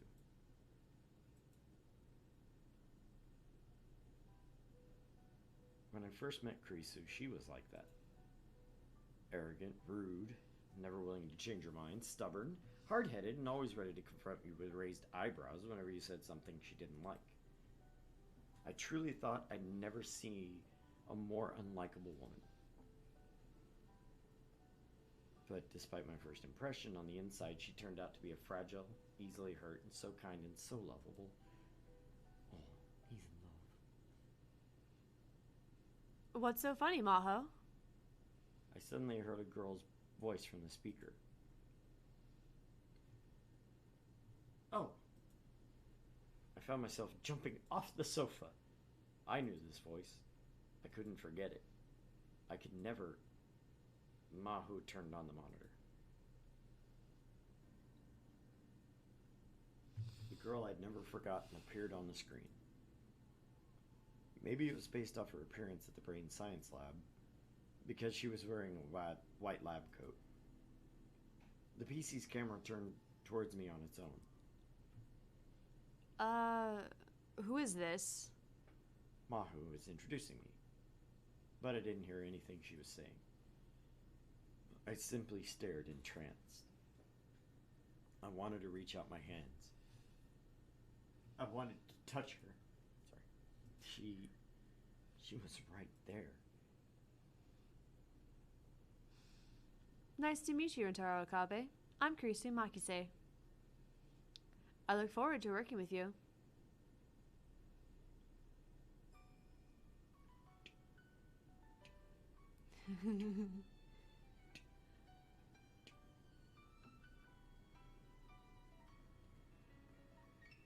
Oh, it's just playing the intro. Yeah. Which involve all the memories.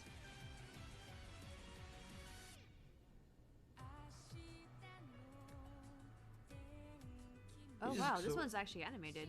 Well, Yeah, the cutscenes are. Okabe Rintaro. Hinamari Hashida. there's There's- Nyanyan.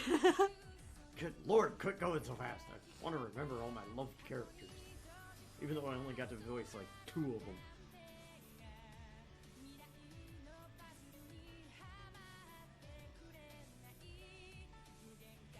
New characters. Mm-hmm. Of the random ass metal Oopa. Who's that? The metal Oopa. It's so incredibly rare.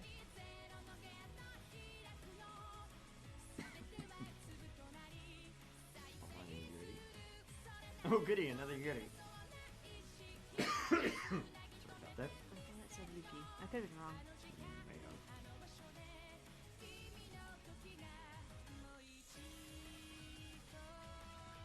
I'm gonna grow up into a joyless asshat because I couldn't save my girlfriend. Pretty much what it is. I mean, you're not wrong here. Come on. I become so depressed, I can't even be. Hyorin Kyoma. Closed epigraph.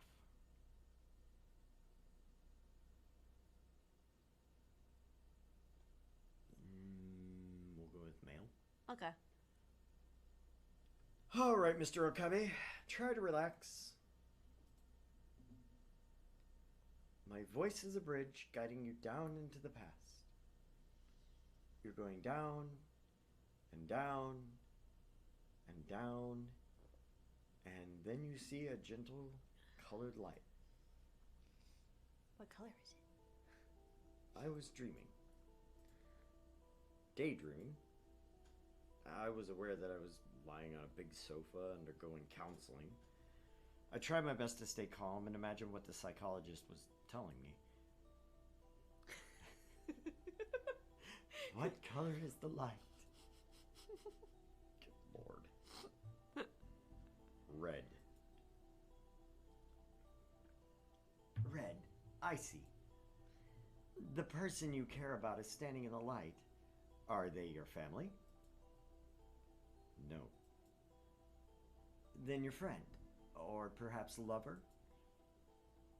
Lover. No, not my lover. Not even my friend. Then what are they? She and I are... Memories came flooding back into my mind like a geyser.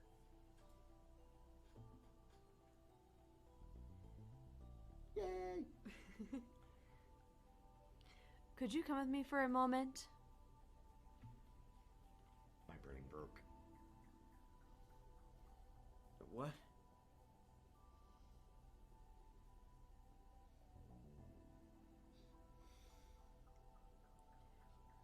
Mayuri Shina is not needed.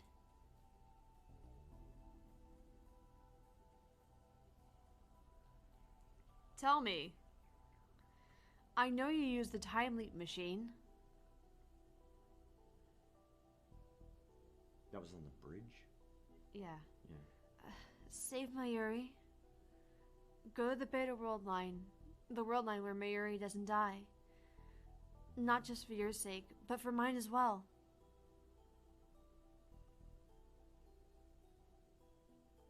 Oh. Will you remember me?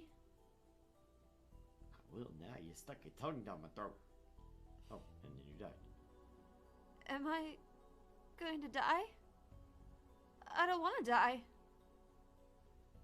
Scream. Scream. Mr. Okabe, I killed her. It was me. It was me! Listen to me. I'm going to pat you on the shoulders. When I do, you will be fully awake. 3, 2, 1, now. There was a loud sound, then I felt an impact on my shoulders. Kurisu's suffering face disappeared instantly, and I could feel my consciousness awakening.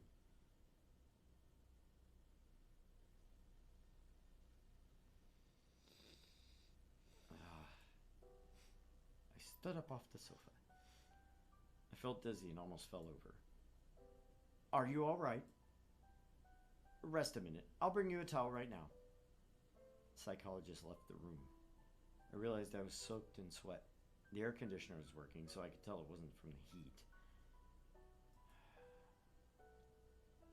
It was the first time I'd tried hypnotherapy. It was the first time I'd tried hypnotherapy at a mental health clinic. My body felt strangely heavy. When I got outside, it was night. It was almost December and the wind was cold. How was it, Ocarine? Mayuri Shina asked me gently. Mayuri was a high school student and my childhood friend. She'd come with me to counseling today. I told her I didn't need her to, but she'd left school early to come. All I ever did was make her worry. Around 3 months ago, my one obsession had been saving her. To me, she'd always been someone I had to protect. And now she was worried about me. It was only because of Mayuri's recommendation that I tried counseling. It's not that bad, they said. Oh, goody. Got a sec, Uncle Ocarine? Okay!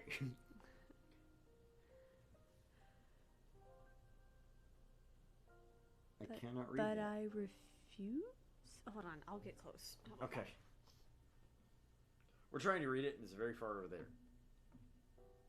Yeah, I think it says, but I refuse. Let's do okay.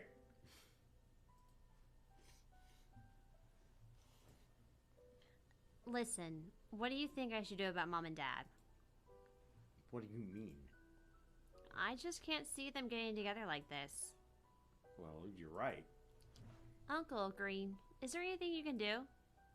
You know there's nothing I can do to help with that. You're right. Yeah. It kind of hurts that you gave up that easily. It doesn't seem to be your kind of thing, Uncle. Jealous? Oh, okay. What happens if we click on the thing? Nothing. As always, nothing. Who was her mom? Well, we never actually discovered that in our game. And if I tell you now, it'll spoil some plot points.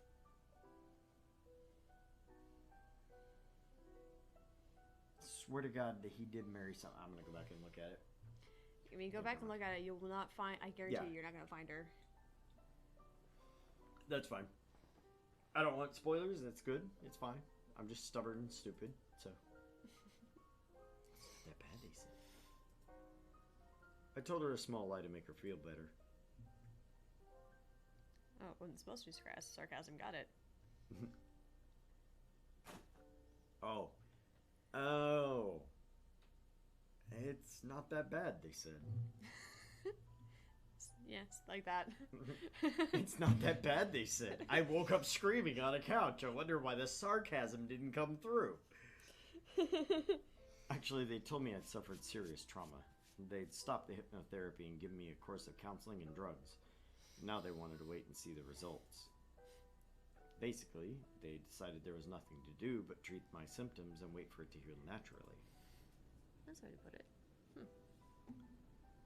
I couldn't tell if what Maho had shown me yesterday was having any effect. I underwent treatment without telling the psychologist about the time machine or the war lines or most of the things that had happened, so maybe there was no way for them to make a proper diagnosis. Yeah, no duh.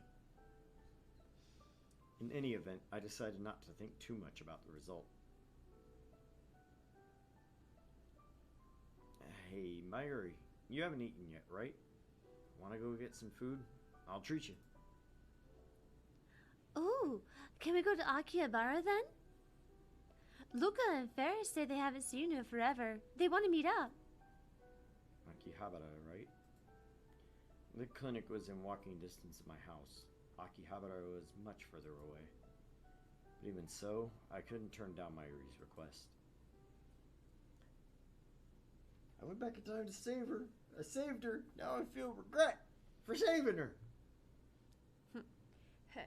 Save Mayuri, kill Kurisu. Save Kurisu, kill Mayuri. Both these choices just suck ass, don't they? Pretty much. You know what that says? No, you've never taught me shit, dude. Game. Game. Game.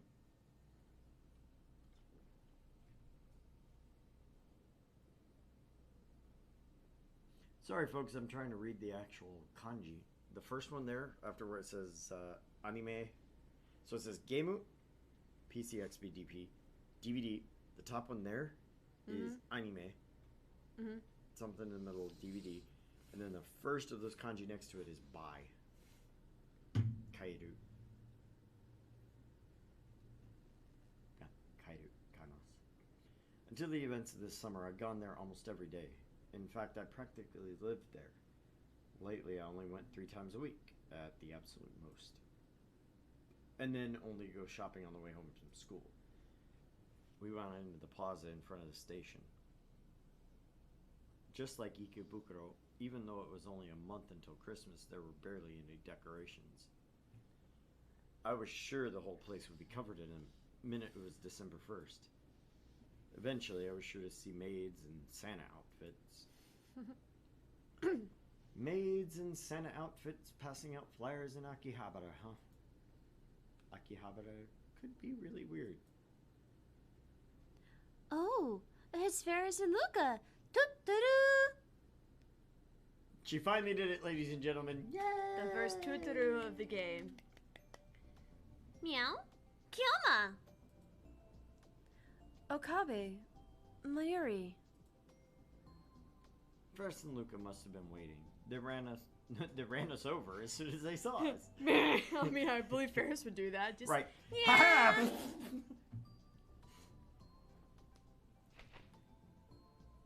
I missed you, Nia. Ferris Nyan Nyan jumped at me without the slightest hesitation. She was a maid, and Ferris wasn't her real name. I knew her real name, but if I didn't call her Ferris at all times, even when she wasn't working, she'd get mad at me. She was wearing the same outfit she always wore. Her work clothes from her job at the maid cafe Maid Queen Nyan Square. Was Maid Queen gonna switch to Santa outfits soon? in Daru's wet dream, they will. Yeah, right? I was about to say, wait a minute, Daru isn't here. How is Daru not here? It's like he has Nyan fucking Ferris fucking in radar. Right. Stop it. Everybody's looking at us. I tried to pull Ferris off me, but it wasn't working. Maybe I should just steal the cat's ears off her head. Who cares, Nyan? All that matters right meow is Ferris and Kyoma. I care, and stop calling me Kyoma. Meow? Why? I have consigned that name to my dark past. He still does the Chuny thing. It's great. Every once in a while, but namely the whole entire "it's a dark past behind me." My dark past. Where she lives. We won't see her. Yes, I know that was the letter, but it's still funny. I mean, I cringed for 2 reasons, but let's continue. Meow.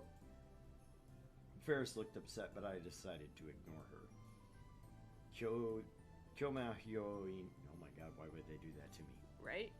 Oh, actually, there's a part of my brain that just melted. Oh.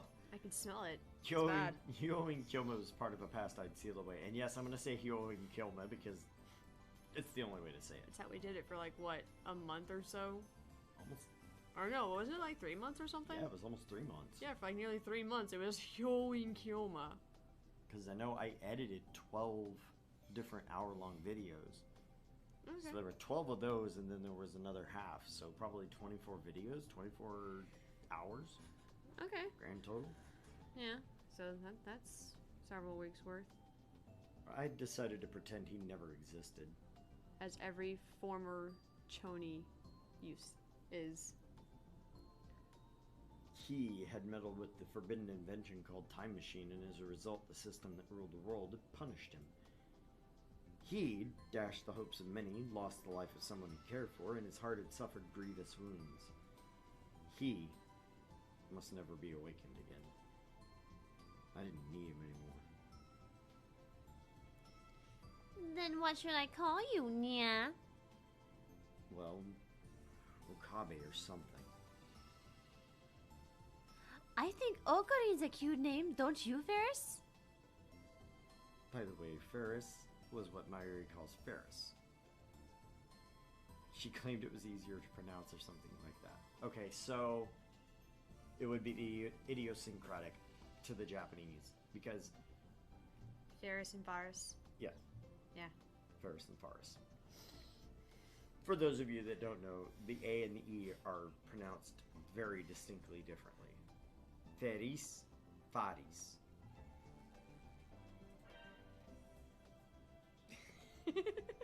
I love the fact we're both like. Well, if you say so, Miyushi. It still doesn't sound right, though. She looked unsatisfied, but she backed away. Lukako, it's been a while. Yes. Lukako smiled happily behind his hands. He always looks as beautiful as a pretty girl. But he's a guy. He was a classmate of Mayuri's and could often be seen helping at the Yanabayashi shrine where his family lived. I probably shouldn't call him Lukako. Just like I told Faris not to call me Kyoma. He had his own name, Luka Urushibara. But calling Lukako Luka after all this time, that'd be really embarrassing. It feels like a very long time. I sometimes go to the lab, but you haven't been there much, have you? No, I haven't. I've been busy with school, and I had to get ready for ATF too. Even after that was done, I've been busy with Maho and Dr. Leskinen, and then Amadeus. I hadn't had a chance to rest. But I avoided mentioning that to them. Oh, and I'm in a club now. You joined a club? What kind of club, Nya? UFOs? UMAs? Who do you guys think I am? I guess I hadn't told him then. Mayuri, I'm pretty sure I told her. As the two of them looked at me with wide eyes, I cracked a knowing smile and puffed out my chest. The tennis club. What? The people around us all turned to stare at Ferris and Luca. Why the tennis club, Nya? Okabe, have you ever played tennis? Of course not. I may not look it, but I'm terrible at sports. I'm confident I lose to Mayuri at distance running. Then why, Meow? Well, it's a long story, but It's so weird that she goes in between meow and nya. yeah. The associate professor, who's my teacher at school, is the tennis club advisor, and they asked me to join. They misspelled advisor. I never would have noticed until you said something. Is it supposed to be O or something? Yep. Oh, okay. Advisor. Advisor. Not or. Or. That's not long at all, Nya. Sounds like me after Taco Tuesday. Well, I'm not done yet. That teacher's done a lot for me, so I decided to stop by. And? And it turns out I have a talent for tennis. Despite the fact that I'm a beginner, I beat every single one of them. Well, amazing, huh? You really are amazing, Okabe. If I had known, I would have been a pro tennis player. You could win Wimbledon. Huh? Well, what's wrong, Faris? Do you have a headache? I'm not sure where to begin. That's the most obvious ploy to get new members that I've ever heard of, Nia. Don't say that. I had kind of noticed, but I'm trying to avoid thinking about it. Wow. But they're all really good people. So, you've been busy practicing with your club then? Oh, no. I barely go. Huh? Then just what are you doing? Matchmaking parties and stuff. What? What? What? There you go. Every time now I grab a cupcake, just quietly.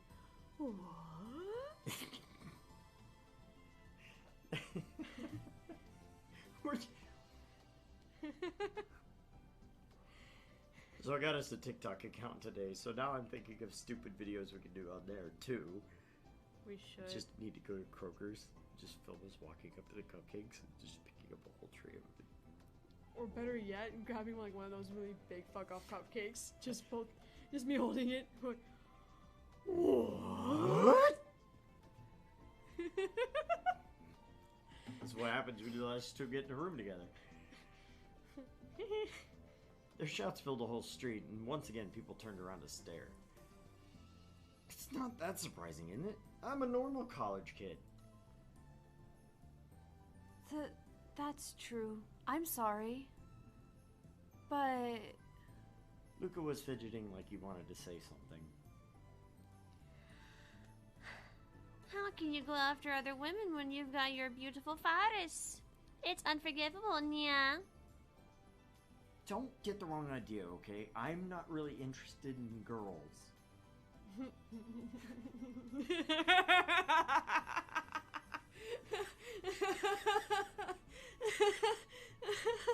You don't say, Okabe.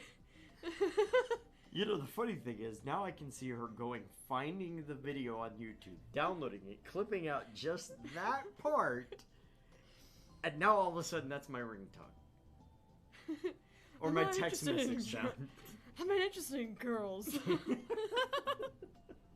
imagine how great that would be. Yep. Okay.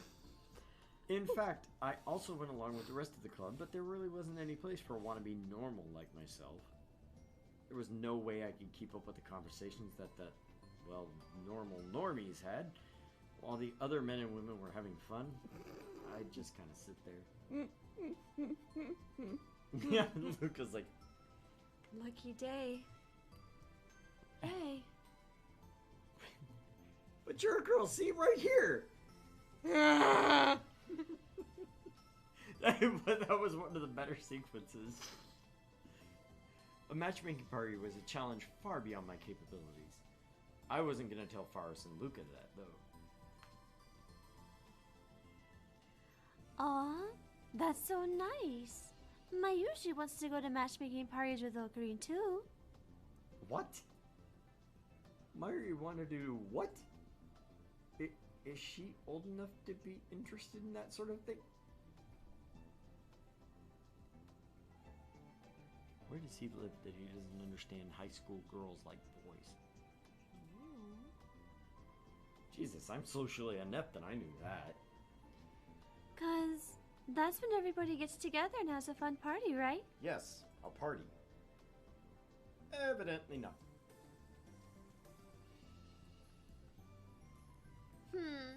Well, it's not wrong, but the nuance is a little different, yeah.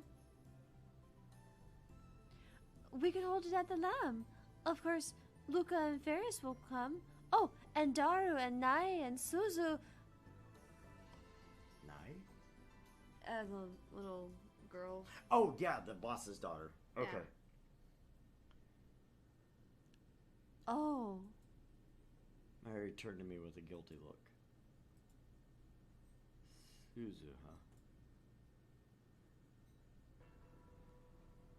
Suzua Amane, also known as John Tider. a time traveler from the year 2036. A true warrior who was still fighting even as I was trying my best to give up. I've barely seen her since summer. I was avoiding her. Cat, I'm gonna fucking kill you. Part of the reason I'd stopped going to the lab was that she spent all her time there now. Until a month ago or so, just hearing Suzu's name was enough to cause flashbacks, and it was all I could do to endure them. After 3 months, I could finally stand to hear her name. But I didn't think I could keep it together if I met her in person. Of course, it wasn't her fault, and I wasn't blaming her. So I didn't want her to blame me. I know how that is. Hearing a person's name or seeing a person's picture, being like, nope.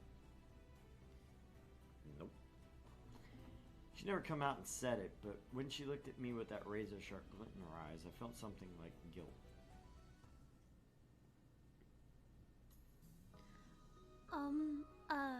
Everyone? Mayushi's been planning an operation with Daru. God. An operation? It sounded like something the old me would have done. Yeah? What kind of operation, yeah? Operation Make Suzu Smile. Huh. Why was Mayuri talking about this out of the blue? 'Cause you about to be ambushed, bitch. Yep. No, maybe it wasn't out of the blue. She might have been thinking about it for a long time. So I decided to respond as cheerfully as I could. Tell me about it, Mayuri. Oh. Okay. So Mayushi thinks that Suzu's normally kind of scary, but she's actually a really nice person. Sometimes, when I'm in the lab, I'll start to fall asleep on the sofa, and when I wake up, there will be a blanket over me. She'll give me a banana. Janana. When I asked Suzu about it, she said she has no idea, but... Oh, I had a similar experience. My dad once asked me to go shopping for him, and I was having trouble on the way back because I had to carry so much.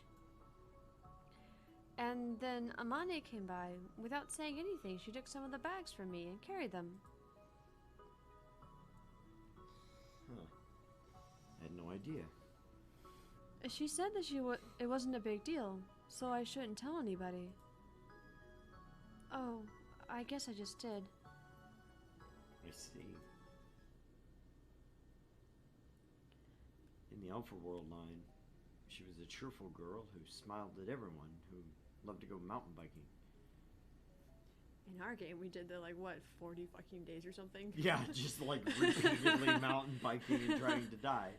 No, trying not to die. Or in some cases, just letting Daru get run over, or, Poor Daru. Poor Daru. Oh, that's actually for you. Arjun, do you think the actual story of the time traveler John Titor is real, or do you think it was a fake advertising ploy for Steins Gate? I don't know. I would have to go back and look at the time stamping and stuff. If it's too close to the original Steins Gate, I would think it would be more likely to be a marketing tool.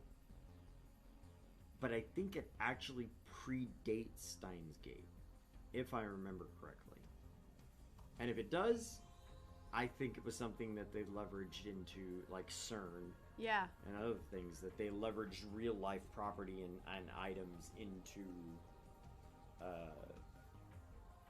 game. Mm-hmm. I don't know. That'd be interesting. I need to go back and look at that. Yeah. Do that before next episode. Hmm? But in this world line, she wasn't the type who smiled a lot. This was partially due to the way she'd grown up. I'd heard about it third hand from Daru, but because of the universal conscription program that started after World War III broke out, she'd been forced to undergo military training ever since she was in middle school. And after that, she joined up with the anti-government forces and gotten caught in a terrible struggle. After that, he said, she'd never really smiled.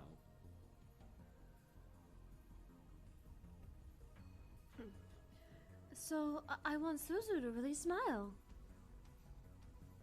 I see. So what's your plan, yeah? A Christmas party.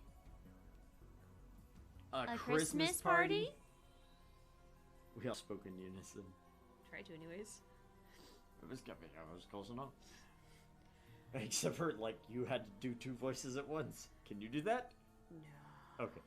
I could, like, maybe alternate words. Like, a Christmas party?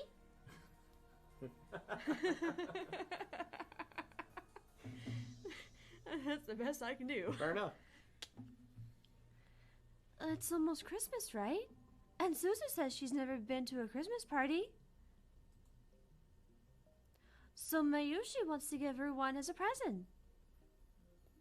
Ferris and Luca nodded almost exactly the same time. I'm in, yeah. Me too. Were Luca and Ferris as close? I don't remember. I don't remember her being particularly close to everybody. Or anybody, I mean. What do you mean? Ferris. Yeah. Like, she was close to Mayuri. Mhm. Because Mayuri went there all the time. But I don't remember if she and Luca were as close. To me, they're just like hanging out on the street talking. I think they got closer. Because of Rintaro? Yeah, because of Rentaro, but they didn't really do much in the original game or even the original anime, but they did eventually get closer over a time. It's just, I mean, Luca's nice. I'd say it's implied that over time, for like the past several months or so at least, they gotten together, especially seeing as, you know, Okabe's not been at the lab. Yeah. They have been. Yeah. So that's, you know, obviously there's a chance that maybe they just became better friends. Right. Thanks. Okarin, you'll come too. How? Well, You don't want to? it's not that. It's just... I don't think Suzu would really want me there, do you? I was never going back to the past. I still couldn't forget the look on Suzu's face when I told her that. Especially since in our timeline they got married. Or something like that, anyways. It was an expression... Oh yeah, they totally banged. It was an expression filled with anger and despair. Banging and married, not the same thing. She must have felt like her last, most desperate hope was crumbling away right in front of her eyes. The words she said to me when there were still sharp thorns lodged in my heart. My heart. Suzuha doesn't like me, you know? Didn't we just talk to her yesterday? Yeah. Yeah. Yeah. There's a text message. Yeah. Damn your infallible logic! Fuck you, game. You screwed that up. Well, no, like maybe this is just like Okabe just trying his best to like find a way to lie, but obviously failing because Mayushi doesn't think so.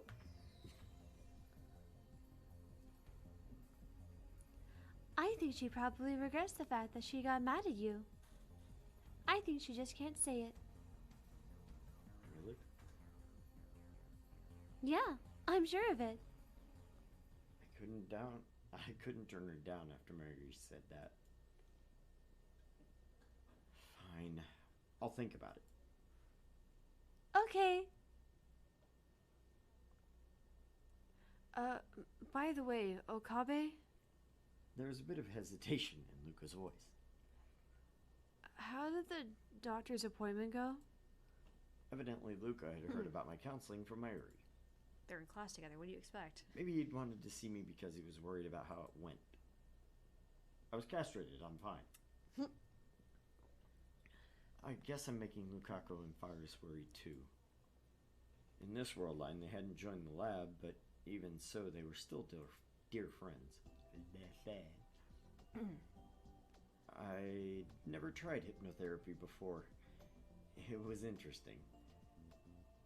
I never thought it would work on me, so that was a big surprise. It worked? Perfectly. Huh. I bet Luca Nian wouldn't last a second. Oh, come on. Yeah, I'm sure. Luca would believe anything you told him. Anyway, there was no point in standing around forever. I was getting hungry, and it was time to find some place to eat. I'm hungry again. Well, I mean, you had a little bit of something. Yeah, I had French red pizza, or garlic bread pizza, but that was actually almost 4 hours ago now. Jesus. Hey guys, what do you want to eat? My treat. Oh god, now we're staring at ourselves. Fuck! We decided to head towards Yodobashi. There were a lot of restaurants there, so it was perfect. Way to go, Kyoma. I mean, Ocarine. You're the best, Nia. Thank you. What should I eat? Maybe fried chicken? Juicy fried chicken? That's all Mayushi ever eats, Nia. I walked behind the three of them, and I thought to myself, what a wonderful world. What would it be like if Kurisu were here? God, what a dick. I tried my hardest for the past few months not to think about her, but was it because of my experience yesterday that I did anyway? The expressions and little mannerisms I'd seen yesterday, the voice, the way she'd walked, I remembered. I remember my conversations with her.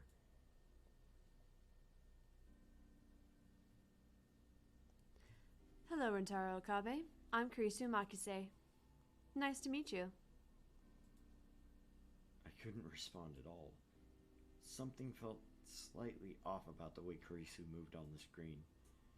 But it was really slight. I'd get used to it soon. More importantly, the voice and the way she spoke were exactly like the real Kurisu. I almost cried. And it was all I could do to stop from breaking down. Maho? It's not the middle of the night, is it? The camera on the PC switched from me to Maho. No, it isn't. Why? I was wondering if the two of you were sleepy. Was she talking about the fact that I didn't respond to her introduction? The fact that my eyes are puffy. I was asleep until a bit ago, but I'm 100% awake. I see you're as lazy as ever, huh? Don't be rude. Anyway, can I ask a question? Sure. What's up? What's your relationship to Rentaro Okabe here? God, ah! He's a student who participated in the last ATF seminar. He seemed really interested in the research, so I brought him here. Maho decided not to tell Amadeus that I was a friend of Kurisu's before she died. Why, I wonder? Did she not want Amadeus to find out? Or was I supposed to tell her myself? Tell her. Sorry. Huh. He must be pretty impressive if you're saying that. The Kurisu on the screen turned to me and smiled. Yeah, calm down. So, Okabe, what's your major? Brain science, I assume? It's... The words got stuck in my throat. I said, calm down. You know this is just a program. Her words, her appearance, even the conversation she's having with you right now, they're all artificial. But even though I knew that, I still couldn't speak. I had no idea what to say. Maybe you're major, you diploid. Start with that. And more than that, the words nice to meet you hit me harder than I thought they would. This wasn't the Kurisu I'd spent those 3 weeks with. Maho had told me this ahead of time, and I thought I understood it, but hearing it for myself hurt more than I imagined. I regretted not taking my anxiety meds, but it was too late now. My heart rate soared and my breathing became irregular.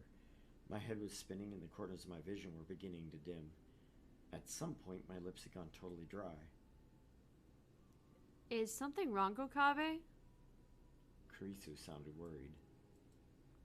That voice software must be pretty good if it could handle nuances like that.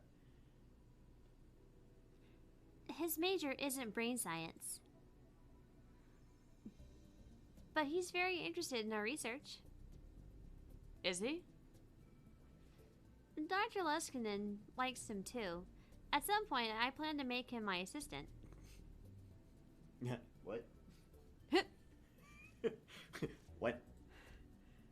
My head snapped up in surprise at Maho's bizarre statement. Me? Maho's assistant? Quit that!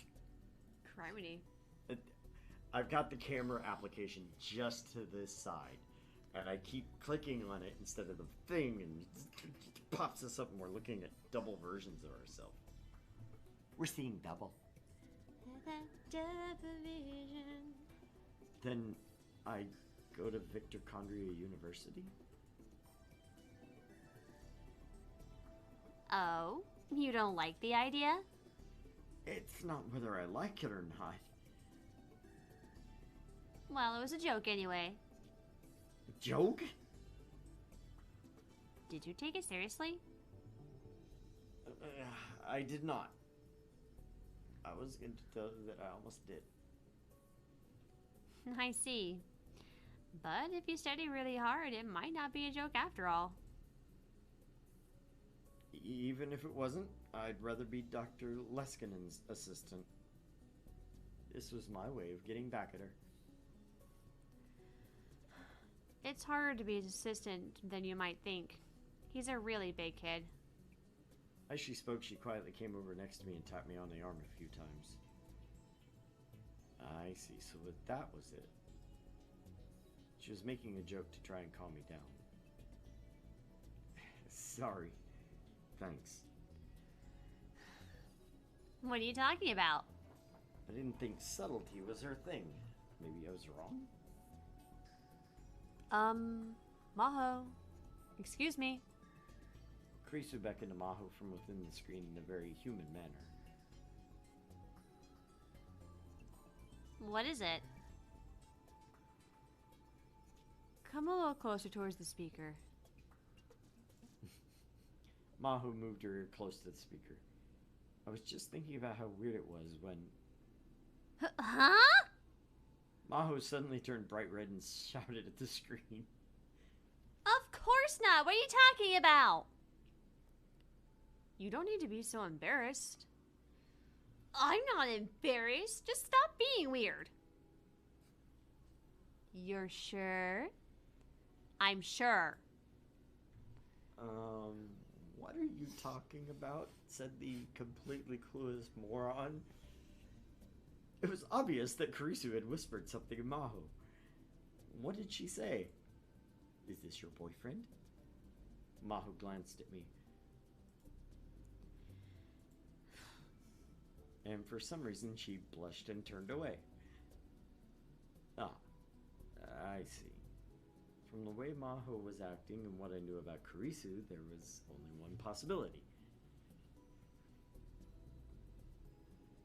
Goddamn mainstream women. I whispered a name I'd often teased Kurisu with and suddenly felt a lot better.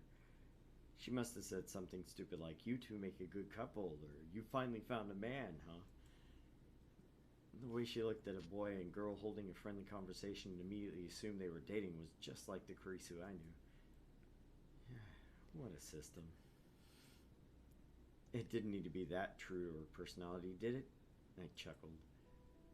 Do you think this Kurisu also browses @channel when Maho and the professor aren't looking too? Nah, knowing her, she's probably commenting. I remember Kurisu once browsed @channel on the Future Gadget Laboratories computer when she knew nobody else was around. Hey! Knock before you come in. Christina, What are you doing when you should be working? Hey, stay back!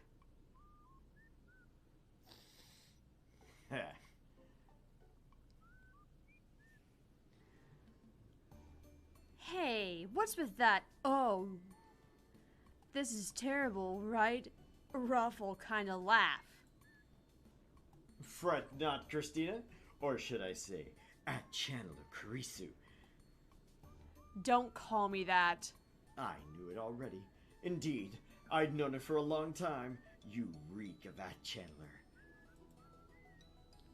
How rude. My perfume isn't that strong. That's not what I'm talking about at all. I'm talking about your soul's power level. But it's cute how you try to hide it at Chandler Kurisu. Do not call me that. Your soul's power level, huh? My silly remarks seem to have a much deeper meaning now. Was the girl in front of me one day gonna, as Dr. Lessican said, become a real artificial soul? When that happens, what are we supposed to call a soul that still existed in this world after the body was gone? Not dead or alive, but something in between? It wasn't science anymore, it was philosophy or maybe religion.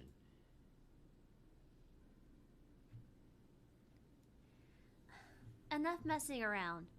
Okabe didn't come here to waste his time with this stuff. The way you're trying to change the subject makes me even more suspicious. I'm going to infect you with the virus. I was kidding. I won't bring it up again.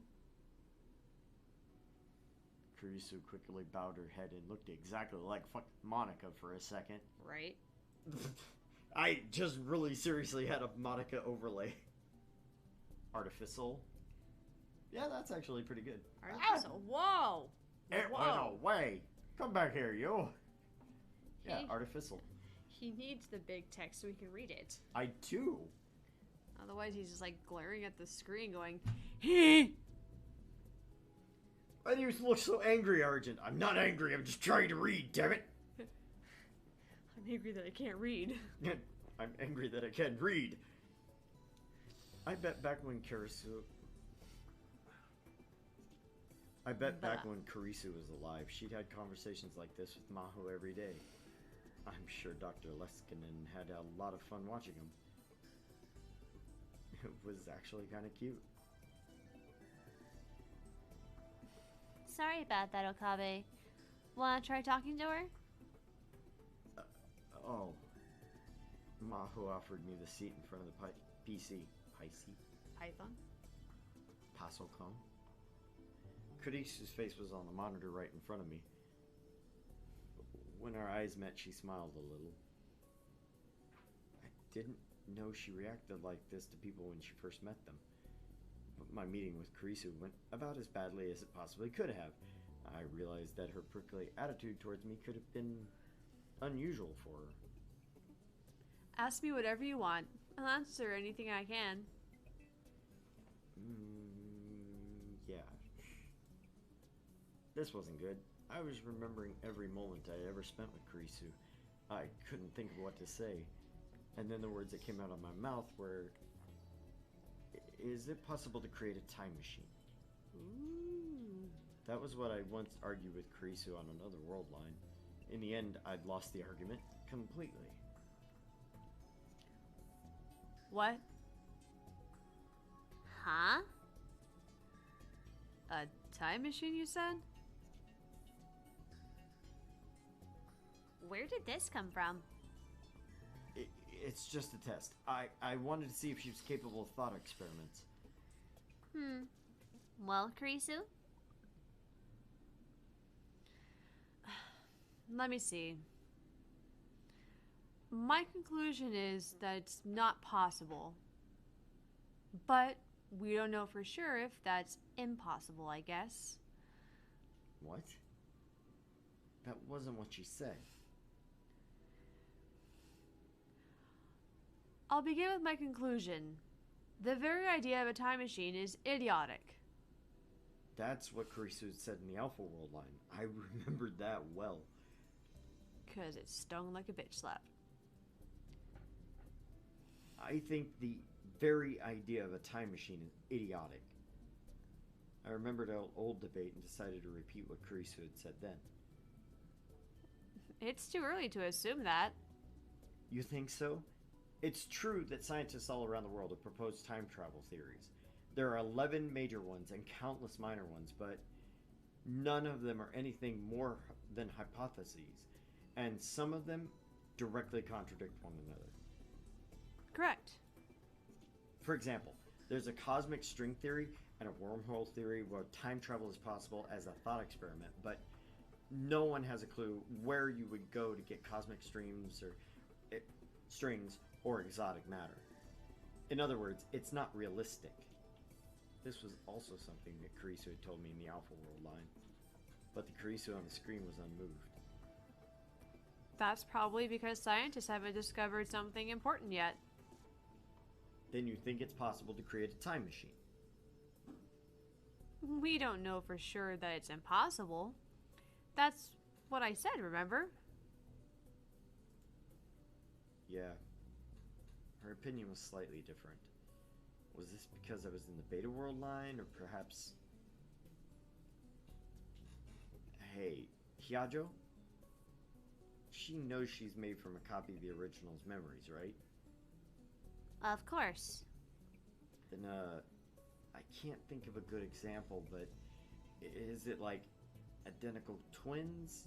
You can't tell them apart at birth, but as they grow, differences start to form, or something like that? We're still investigating that, but if the memories they build up are different, I think that of course they'd become something different from the original human. The professor agrees with me. I see. It was then that I heard the door on the other side of the partition slam shut. Is that the professor? Oh, I have a bad feeling. From the loud sounds of footsteps, I'd assume so. I could definitely hear someone stomping around outside. And then after a heavy knock, the door to the booth flung open. Goddamn Monica! Lintalo! Lintalo? The professor opened his arms wide as he could. He came inside. He grabbed my hand and began to wave it around. I hadn't realized he was this friendly. He seemed to think he was giving me a handshake, but it felt like I was being worked over by a pro wrestler. Hey, boy! What's up? I'm fine, thanks. And you? Okabe? It's the first one! I know. It's the first one! Actually, no, it's the second one. Except this time we couldn't let this one slide. Yeah. Okabe, your English is terrible. Shut up, Christina. Christina? Oh no, I was so focused on the professor I used my old nickname for her. It's nothing, don't worry about it. I am worried about it. Why am I Christina? I told you it's nothing. You're freaking out a lot over nothing. I said shut up, Karisu.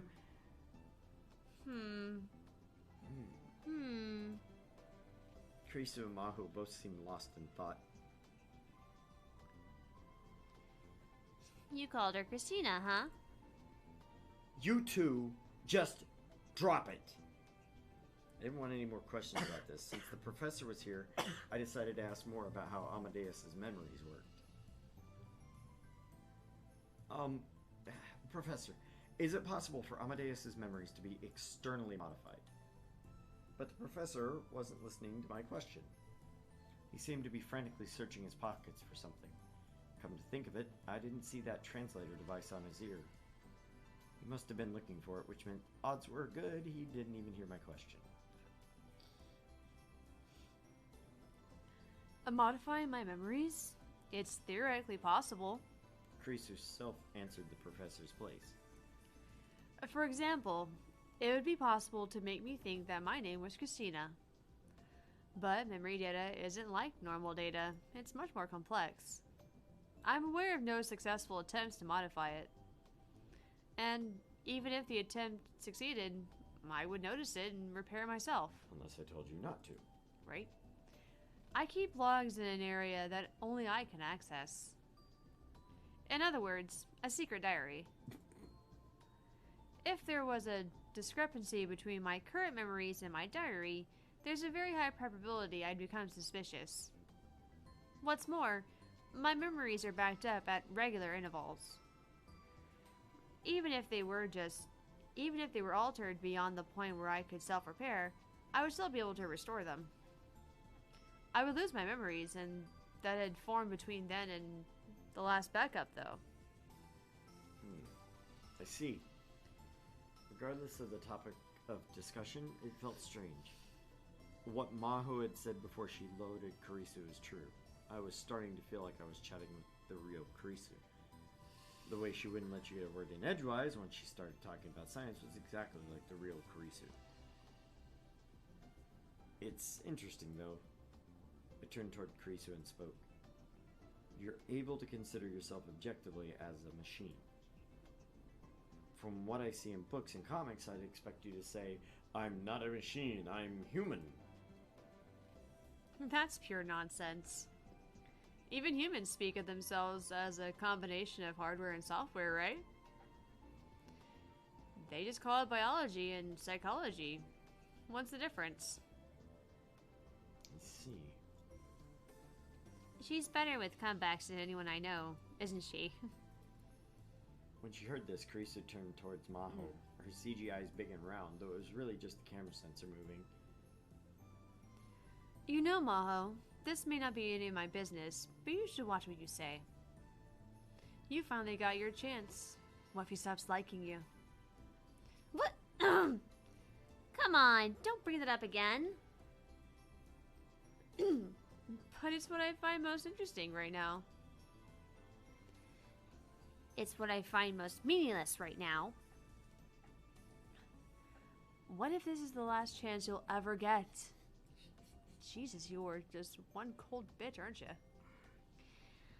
You're the one who needs to learn to watch what you say.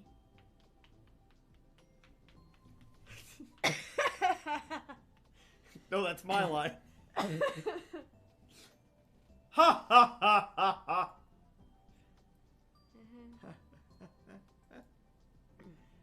Dr. Leskinen was clapping his hands together and laughing. I had to chuckle a little too. Afterward, the three of us, including the professor, talked to Kurisu, discussing technical subjects and making small talk. Next thing I knew, it had been almost an hour. It actually felt a little sad when Mahu told me it was time to stop.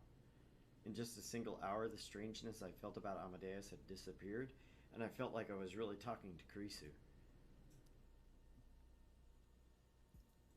And with that, ladies and gentlemen, it is time for us to say goodbye to all our family and come join you in the real world. Perhaps. One way, some way, someday. Anyway, thank you for joining Argent Leftovers, folks. Please follow us on Facebook, Twitter, YouTube, Twitch, TikTok now, and Snapchat. Make sure to come back here next Friday at 8:30 p.m. Central U.S. time for another episode of Steins Gate Zero. What am I leaving out? What are you leaving out? I don't know. What the Eh? But anyway, thank you very much again next time, guys. And just remember, you have to eat your